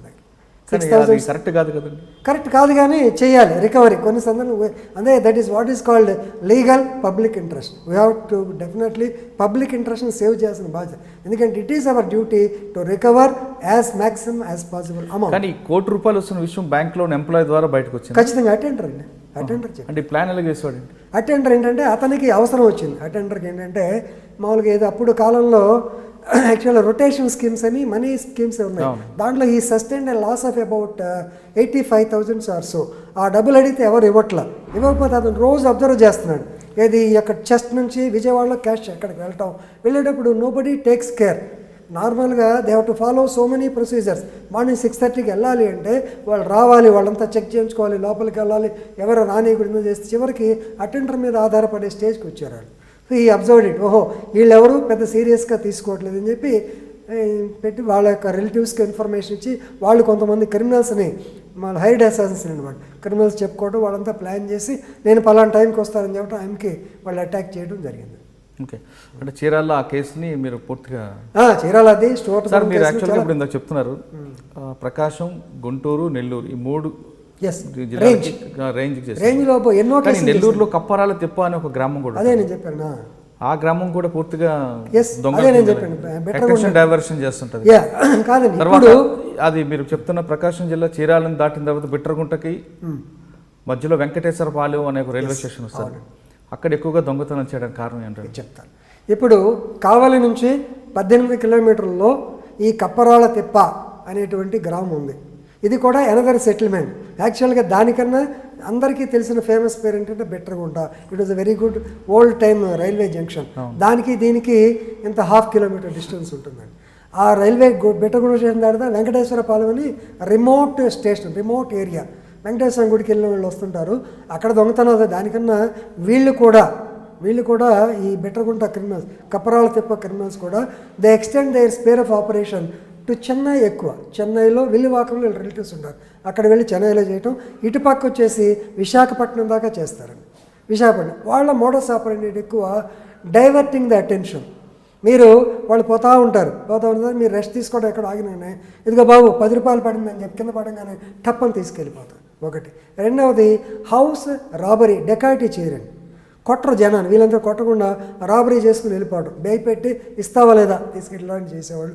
ఇప్పుడు వాళ్ళు కూడా తగ్గిపోయి వాళ్ళని కూడా బాగా కంట్రోల్ చేయగలిగాడు. ఎందుకంటే నాకు విచిత్రం, అఫ్కోర్స్ అతను కూడా వెళ్ళిపోయాడు. ఆ మనిషి ఐపీసీ ఇండియన్ పీనల్ కోడ్లో ఎన్ని సెక్షన్లు వస్తాయో అన్ని సెక్షన్ల మీద కేసులు ఉండేది. ఒకటి థెఫ్ట్, మామూలుగా క్రిమినల్స్ అంటే థెఫ్ట్, రాబరీ, డెకాయిటీ, ఎక్స్టార్షన్ అంటే బ్లాక్మెయిలింగ్, ఇవి ఉంటాయి. దీనిలో ఇతను ఇది కాకుండా 324 voluntarily causing hurt, robbery causing hurt, dacoity causing death, అన్ని రకాల కేసులు పెద్ద ఇది చేస్తే. సో ఈ డస్ నాట్ డిజర్వ్ టు అని చెప్పి లక్కీగా ఎలిమినేట్ అయిపోయాడు. ఏ విధంగా అయ్యాడండి ఏమండి అని ఏ విధంగా ఎలిమినేటెడ్ వైల్ రిమాండ్లో వెళ్తుంటే ఎస్కార్ట్లో పారిపోయాడు, కొట్టేశారు. అంటే వేరే ఓపెన్గా చెప్పిన ఎస్కార్ట్లో పారిపోయాడు. పారిపోతుంటే జనరల్గా పోలీసు చేస్తారు కదా, అదే జరిగింది. అంటే జనరల్గా మీరు చెప్తున్నారు కొంతమంది రౌడీ షీటర్ల విషయంలో ఒక ప్లాన్ తీసుకొని వాళ్ళ గొడవ పెట్టి చేయడం ఒకటి, రెండు ఎన్కౌంటర్ రూపంలో ఒకటి. ఈ రెండింటికి కరెక్ట్ అనిపిస్తుంటుందండి. Correct legally speaking no, but we have to. అదే పబ్లిక్ ఇంట్రెస్ట్ అని చూడండి, ఖచ్చితంగా తప్పదండి. ఎందుకంటే కానీ వాళ్ళకి పౌర హక్కులు ఉన్నాయి, పౌర హక్కులు ఉన్నాయి ఖచ్చితంగా. వాళ్ళు మంచి వాళ్ళు, పౌర హక్కులు ఉంది ఎవరికండి? మామూలుగా నువ్వు మంచి పని చేస్తే definitely human rights, basic rights, civil rights, everything will apply to them. But వాళ్ళు ఎవరు పడితే వాళ్ళని చంపేసి, నేను ఇంకొక అతను నాటకరాని మురళి అని అతను కూడా ఎన్కౌంటర్లో వెళ్ళిపోయాడు. He committed 2 rapes, 1 in the morning and 1 in the evening. ఎంత నేషనల్. కొత్తకోట శ్రీనివాసరెడ్డి గారు ఎస్పీ గారు బిట్రగుంట పోలీస్ స్టేషన్లో జరిగింది అది. Of course is not a criminal. అతను మామూలుగా ఇది ఎక్కువయ్యి ఒక ముసలామిని పొద్దున పూట 50 years ఏజ్ ఉమ్మని కళ్ళు తాగడానికి జనరల్గా గౌడ కమ్యూనిటీలో కళ్ళు అమ్ముకుంటారు. కళ్ళు తాగడానికి వెళ్ళి he committed rape on her. అప్పుడు ఎస్ఐ గారు అసలు టేకప్ చేయలే. నేను వెళ్ళిన తర్వాత కేసు రిజిస్టర్ చేశాం. ఇది చేసిన తర్వాత నేను ఇంకొక చిన్న పాపని మీ నాన్న రమ్మంటున్నాడని చెప్పి పిలిచి స్కూల్ ప్రెమిసెస్కి అవతల బిట్రగుంట రైల్వే జంక్షన్ దగ్గర రేప్ చేశారు. Such people they don't deserve in the society. వాళ్ళు కూడా వెళ్ళిపోయాడు, అతను కూడా వెళ్ళిపోయాడు. సరే తప్పదండి, it's a part of job. ఎందుకంటే ఇక్కడైతే ఎన్కౌంటర్ పేరు నక్సలైట్ మేము అట్లా చేయడానికి లేదుగా. We have to follow the systems, magisterial enquiry, రకరకాలు చాలా. కానీ ఒంగోలు జిల్లాలో ఎక్కువగా SC/ST కేసులు నమోదవడం కారణం ఏమంటారు? మెయిన్ కారంచేడు ఇన్సిడెంట్ రీజన్ అండి. 1985లోనే దళిత్ అనే పదం బయటకు వచ్చింది కారంచేడు ఇన్సిడెంట్ తర్వాత ఈ దళిత మహాసభ కత్తి పద్మారావు గారు, బొజ్జా తారకం గారు, బొజ్జా వెరీ సిన్సియర్. తారకం గారు ఏ మాట చెప్పుకోవాలి, లాయర్గా తన పని, తర్వాత ఒక యాక్టివిస్ట్గా తన పని చేసేవాడు. రాజశేఖర్, వీళ్ళంతా వీళ్ళకి కేసులు పెడుతున్నారు కానండి, అసలు నిజంగా అవమానపడుతున్న దళితులకు మాత్రం అన్యాయం జరుగుతుంది అన్నది వాదన ఉంది. ఒప్పుకుంటానండి. కానీ ప్రకాష్ ఏజ్ అలయన్స్ ఒకటండి, అది మాత్రం 90% తగ్గిందని చెప్పాలి. ఒకటండి, దీనిలో ఉన్న ఇబ్బంది ఏంటంటే డైరెక్ట్గా చెప్పాలంటే కొంతమంది SC/STలకి వేరే రైతులు అలవాటు చేశారండి కేసులు పెడతాం, తీవ్ర వాళ్ళ మీదకి వచ్చినాయి. అది ఒక పార్ట్. సెకండ్ పార్ట్ ఏంటంటే నార్మల్గా విలేజెస్లో ఇంకా ఆ పద్ధతులు మారలా. పాతకాలంలో ఫ్యూడలిస్టిక్ మెంటాలిటీ ఉండి, బూర్జువా మెంటాలిటీ ఉండి, ఇంకా మారలా. తర్వాత కొద్ది ఎక్కడైతే రిమోట్ ఏరియాస్లో మాత్రం కాస్త జరుగుతూ ఉన్నాయి. జరిగిన సంఘటనలు ఎక్కువ చెప్పుకోరండి, హైలైట్ జరగట్లా. కానీ కారంచేడు ఇన్సిడెంట్ వల్ల కొద్దిగా చెప్పడానికి వచ్చింది. ఫర్ ఎగ్జాంపుల్, నేనే అడిషనల్ ఎస్పీగా ఉండగా ఒక కేసులో డిఎస్పీ గారు సరిగ్గా చేయలేదు, నాకే ఇంట్రెస్ట్ చేశారు. అప్పుడు ఆ అమ్మాయి జయలక్ష్మి అని నా దగ్గర ఏఎస్పీ ఉండేది, తర్వాత ఎస్పీ అయింది. సో నేను టేకప్ చేసిన తర్వాత వాళ్ళంతా విట్నెస్ల దగ్గరికి వెళ్ళేటప్పటికి వీళ్ళేమో అయ్యా ఏంటంటే కేసు ఏంటంటే ఒక చౌదరి గారు రచ్చబండ మీద కూర్చున్నాడు, మామూలుగా దళిత కుర్రాడు వచ్చి పక్కనే కూర్చున్నాడు. Because they know there rights. ఈయన ఇలా చూశాడు, అదే జరిగింది, అంతకనే లేదు. So it self is humiliating. So దాని మీద మరి జరగలేదు కదా అని సరే లీగల్ పాయింట్కి వచ్చింది. బట్ దాని మీద నేను వెళ్ళిన తర్వాత ఎస్ ఇట్ సెల్ఫ్ హ్యూమిలియేటింగ్. ఎందుకంటే who ever does any act humiliating the cast of a person in a public with in a public place it amounts to SC ST. Arrest చేసి లోపలేసాడు 10 మంది. తప్పదు, కొన్ని జరుగుతుంది. కానీ మీరు చెప్పినట్టు ఏంటంటే ఇంకా సంఘటనలు బాగా తగ్గినాయండి, సంఘటనలు మాత్రం బాగా తగ్గినాయి, అక్కడక్కడ జరుగుతున్నాయి. ప్రకాశం జిల్లాలో మాత్రం డెఫినెట్గా అవేర్నెస్ వచ్చింది. ఇక మీరు జరిగితే ఎందుకు కేసులు పోతాయి అంటే మెయిన్ ఏంటంటే దీనికి అదే లాయర్ అయిన తర్వాత మళ్ళీ చెప్తాను. దానికి ఏంటంటే reasons are so many. Number 1, మొదట్లో ఉన్న హుషారు రెండోసారి ఉండదు. రెండవది ఇక్కడ మెయిన్ గుర్తుపెట్టుకోవాల్సింది విక్టిమ్స్ ప్రొటెక్షన్ లేదు. విక్టిమ్స్ ప్రొటెక్షన్ యాక్ట్ ఇతర దేశాల్లో ఉన్నట్టు విక్టిమ్స్ ప్రొటెక్షన్ యాక్ట్ మనకు ఉండాలి. అది లేనందువల్ల మోతిబారు రైతులు కానివ్వండి, డబ్బులు ఉన్నవాళ్ళు కానీ కేసులు ఎవరి మీద పెడతారు? సహజంగా అదర్ సైడ్ డబ్బులు ఉన్నవాళ్ళే అనుకుందాం, ఉండొచ్చు, లేని కూడా ఉంటారండి. వాళ్ళు ఏం చేస్తారు? They will offer certain money. రెండోది వీళ్ళ రిలేటివ్స్ని మేనేజ్ చేస్తారు. రేపొద్దున మీరు మా పొలాల్లో పనిచేయాలి, సరే మనకి ఎందుకురా అయ్యగారితో తగాదా. మూడోది కాంప్రమైజ్. అతను కూడా కొన్ని సందర్భాల్లో అయిపోయింది ఇంకెందుకు అని చెప్పి అంటుంటారు. నాలుగోది ఏంటంటే ఎక్కువ మానిటరీ కన్సిడరేషను, అంటే అన్నీ అనకూడదు కానీ కొన్ని మానిటరీ కన్సిడరేషన్ కూడా ఉంటాయి, దానివల్ల కేసులు వేగిపోతున్నాయి. ఓకే సార్, మీరు ఒంగోలు ఆ ప్రాంతాలు పనిచేసిన టైంలో సినీ దర్శకుడు టి. కృష్ణ గారితో మీకున్న పరిచయం ఏంటి? ఓకే, నేను 1979లో ఈపురపాలెం నుంచి టంగుటూరులో సబ్ ఇన్స్పెక్టర్గా పనిచేశాను. టంగుటూరు ప్రక్కనే కాకటూరి వారిపాలెం గ్రామం ఉంటుంది. ఆ గ్రామానికి చెందిన వ్యక్తే తొట్టింపూడి కృష్ణ. సో ఆయన కురవాడు, నేను కూడా యంగ్ ఏజ్లో ఉండేవాడిని. సో ఈ కృష్ణ నేతను ఈ ప్రజానాట్య మండలి వాటితో తిరగటం, అలాగే పోకూరు బాబురావు అని ఒక ఆయన ఆంధ్రా బ్యాంక్ ఎంప్లాయీ, వాళ్ళ బ్రదర్ పోకూరు వెంకటేశ్వరరావు, వాళ్ళు కలిసి ఈ తరం పిక్చర్స్, ఈ తరం ఫిల్మ్స్ అని పెట్టి సినిమాలు తీయడానికి వాళ్ళకి మాదాల రంగారావు గారు స్ఫూర్తి. సో 79లో మాదాల రంగారావు గారు టంగుటూరు గ్రామంలోనే ఈ నేటి యువతరం కదిలింది అనే సినిమా తీశారండి. ఆ సినిమాలో సబ్ ఇన్స్పెక్టర్ అయితే నేను మళ్ళీ వేషం వేయాల్సి వచ్చింది. టి. కృష్ణ బతిలాడితే దాంట్లో ఇన్సిడెంట్ ఏంటంటే అక్కడ సబ్ ఇన్స్పెక్టర్ని ఈ టొబాకో వర్కర్స్ అంతా టిఫిన్లు పెట్టి కొడతారు. కొట్టినప్పుడు సెకండ్ సబ్ ఇన్స్పెక్టర్ వాళ్ళందరూ డిస్పర్స్ చేయాలి. సో యాక్చువల్గా నా పేరు గలానే సాయిబాబా అని ఫైర్ ఆఫీసరు, ఆయన సబ్ ఇన్స్పెక్టర్గా యాక్ట్ చేయమన్నారు. ఆ టైంలో ఆయన రాలేకపోయాడు. సరే కృష్ణ వచ్చి బతిలాడాడు, కొంచెం నిలబడండి చాలంటే సరే కుర్రాళ్ళం కదండి, కళ్ళజోడు పెట్టాను, కూలింగ్ గ్లాస్ పెట్టుకెళ్ళి వాళ్ళందరినీ కొట్టాను. తీరా సినిమా చూసుకుంటే ఒక్క షాట్ వెళ్ళిపోయాయి. మా ఆవిడందరినీ తీసుకెళ్ళి చూద్దామంటే ఒక షాట్ అటు వెళ్ళిపోయి ఎవరో పోలీసులు. అలా టి. కృష్ణ పరిచయం. తర్వాత పోలీస్ డిపార్ట్మెంట్ గురించి తర్వాత 2-3 సినిమాలు తీశారు ఒంగోలులో కూడా. రాజశేఖర్ హీరోగా ఒక సినిమా ఒంగోలు తీశారు, వందే మాత్రం గుర్తులేదు సినిమా పేరు. రాజశేఖరు, ఈ అమ్మాయి విజయ నిర్మల, విజయశాంతి అలా తిరుగుతుండేవాళ్ళు వందే మాత్రం సినిమా తీసినప్పుడు. అప్పుడు మినిస్టరు ఎస్కార్ట్ ఏ ఉండాలి, పైలట్ ఎలా ఉండాలి అన్ని టి. కృష్ణ అడుగుతుండేవాడు. అది సరే చెప్తాను, తెలిసిన చెప్పాను. సో ఇక మా ఇద్దరికి ఒక ఇన్సిడెంట్లో 1979లో ఆగస్టు 15వ తారీఖున ఒక హత్య జరిగిందండి. ఆ హత్యలో ఒక టీచర్, వాళ్ళ విలేజ్ అని టీచర్ చనిపోయారు. ఆ అభియోగం వీరి యొక్క పెంపుడు తండ్రి అనేటువంటి గూడూరు కోటయ్య గారు, మిగతా ఇద్దరి మీద కేసు పెడతాం. ఆ కేసులో నేను చాలా ఎక్స్టెన్సివ్గా ఎక్కడ దొరుకుతాడా అంటే వీళ్ళంతా పికాక్ బిజినెస్ వాళ్ళు మెడ్రాస్లో ఉంటారు, అటు తిరిగి ఇటు తిరిగి గందరగోళం చేస్తుంటే సిఐ గారు నన్ను తిట్టేవాడు, ఏమే నీకేం పని లేదా, బోల్డని కేసులు ఉన్నాయి కదా అని. తర్వాత యాంటిసిపేటరీ బెయిల్ పడింది. యాంటిసిపేటరీ బెయిల్ అప్పటిదాకా తెలియదు, కొత్తగా 1973లో సిఆర్పిసి వచ్చింది. సంజయ్ గాంధీ గారికి వాడారన్నారు ఆంధ్రప్రదేశ్లో, అంటే నా నాలెడ్జ్లో, మిగతా జరిగి ఉండొచ్చు కానీ అప్పుడు చెప్పడం మాత్రం ఏపీలో first of it's case anticipatory bail. Arrest కన్నా ముందే బెయిల్ ఇవ్వచ్చును. అసలు ఎట్లా బెయిల్ ఇస్తారని చెప్పి పీపీ దగ్గరికి వెళ్ళి కూర్చుంటే నీకు తెలియదులేవా దెర్ ఇస్ ఎ ప్రొవిజన్ అని చెప్పి చూపించారు. మొత్తం దానికి అటాక్ చేసాము. చేసిన తర్వాత కొంచెం నన్ను ఆపేవాళ్ళు, అర్థమయ్యేది కాదు ఎందుకు కాదు. సరే తర్వాత సహజంగా they offered some money, I rejected. So తెలియని కాలం నాకొద్దు, మీరు మిగతా వాళ్ళకి ఇవ్వండి అని చెబితే ఆ పెద్ద ఆయన తిట్టాడు, నువ్వేం పెద్ద ఇదా, మేమంతా correct. No, if you take otherwise. సరే మొత్తానికి ఏదో కేసు చేశాము. సో మొత్తానికి యాంటిసిపేటరీ బెయిల్ రాలేదు, అరెస్ట్ అయ్యాము, కేసు అయింది. కేసు అయిన తర్వాత అఫ్కోర్స్ వాళ్ళు రాజీ పడ్డారు అనుకోండి. ఆ సందర్భంలో కేసు అయినప్పుడు ఏంటంటే ఆయన టీచర్ అండి, చనిపోయిన ఆయన, ఈయన పెద్ద బిజినెస్ మ్యాన్, ఇద్దరిదే ఒకే ఊరు. సో వాళ్ళని బెదిరిస్తుండేవాళ్ళు. ఈ టీ కృష్ణ అనే అతను cinema director. Cinema director Madala Rangarao దగ్గర ఏదో జూనియర్ ఉండేవాడు. మాదాల రంగారావు కూడా ఆ సినిమాలు తీస్తూ ఒంగోలులో ఉండేవాళ్ళు. ఈ కుర్రాడు ఏంటంటే గూడూరు కోటయ్యని ఈ కంచర్ల వెంకటేశ్వర భార్య, ఆమె యొక్క తమ్ముడు వీళ్ళంతా పోయి ఒక పండగ నాడు దీపావళి ముందు రోజు, నువ్వే అసలు మా భర్త చనిపోవడం కారణం, అసలు నువ్వు మామూలుగా అది చేస్తాను ఏదో మాట్లాడిన టీ కృష్ణ వచ్చి ఒక తుపాకి చూపించాయి, ఎవరిని వస్తే మిమ్మల్ని కాల్ చేస్తానని చెప్పి టీ కృష్ణ చూపించాడు. సో వాళ్ళు డైరెక్ట్లీ ఇన్ఫార్మ్డ్ ది డిఎస్పీ గారు నాకు ఫోన్ చేశాడు ల్యాండ్లైన్. వాడేవాడ టీ కృష్ణ తుపాకి చూసి బెదిరిస్తున్నారంటే అసలు తుపాకి ఎట్లా వచ్చింది, నువ్వేం చేస్తున్నావు, అది తుపాకి ఏంటి ఈడి తీరా హడావుడిగా పరితికెళ్ళిన తర్వాత అక్కడ లేడు. Then he was in the guest house of Madala Ranga Rao, ఒంగోలులో ఉండేది, చైతన్య నరసింహ. సో అక్కడికి వెళ్ళి అతను పట్టుకున్న తర్వాత ఎందుకు చేసావంటే, సార్ అది బొమ్మ తుపాకి సార్, మేము సినిమాలో వెళ్ళాం, ఊరిని అట్లా భయపెడతారు, నువ్వు భలేవాడు చేయడం లేదని చెప్పి తీసుకెళ్ళి లోపలేసాను.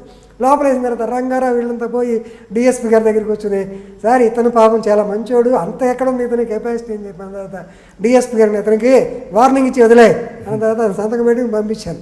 Of course later he became a good friend. Murder చేసింది ఎవరండి? మర్డర్ చేసింది గూడూరు కోటయ్య హైడ్ అసల్స్ ముగ్గురినండి, త్రోవగుంట విలేజ్ ముగ్గురిని ఆయన డబ్బులు ఫైనాన్స్ చేశాడు. శ్రీకృష్ణ గారు నాన్నగారు ఆయన? టీ కృష్ణ పెంచుకున్నాను, టీ కృష్ణ ఫాదర్ లేడు, పెంచుకున్నాను. ఎందుకంటే టీ కృష్ణ భార్య అలాగే వాళ్ళ అక్కయ్య, ఆ భార్య అక్కయ్య నా ఇంటి పక్కనే పెరిగాడు, టంగురేసాడు పక్కనే టీ కృష్ణ తోడలు అక్కడే పెరిగాడు, చిన్నపిల్లలు వాళ్ళు.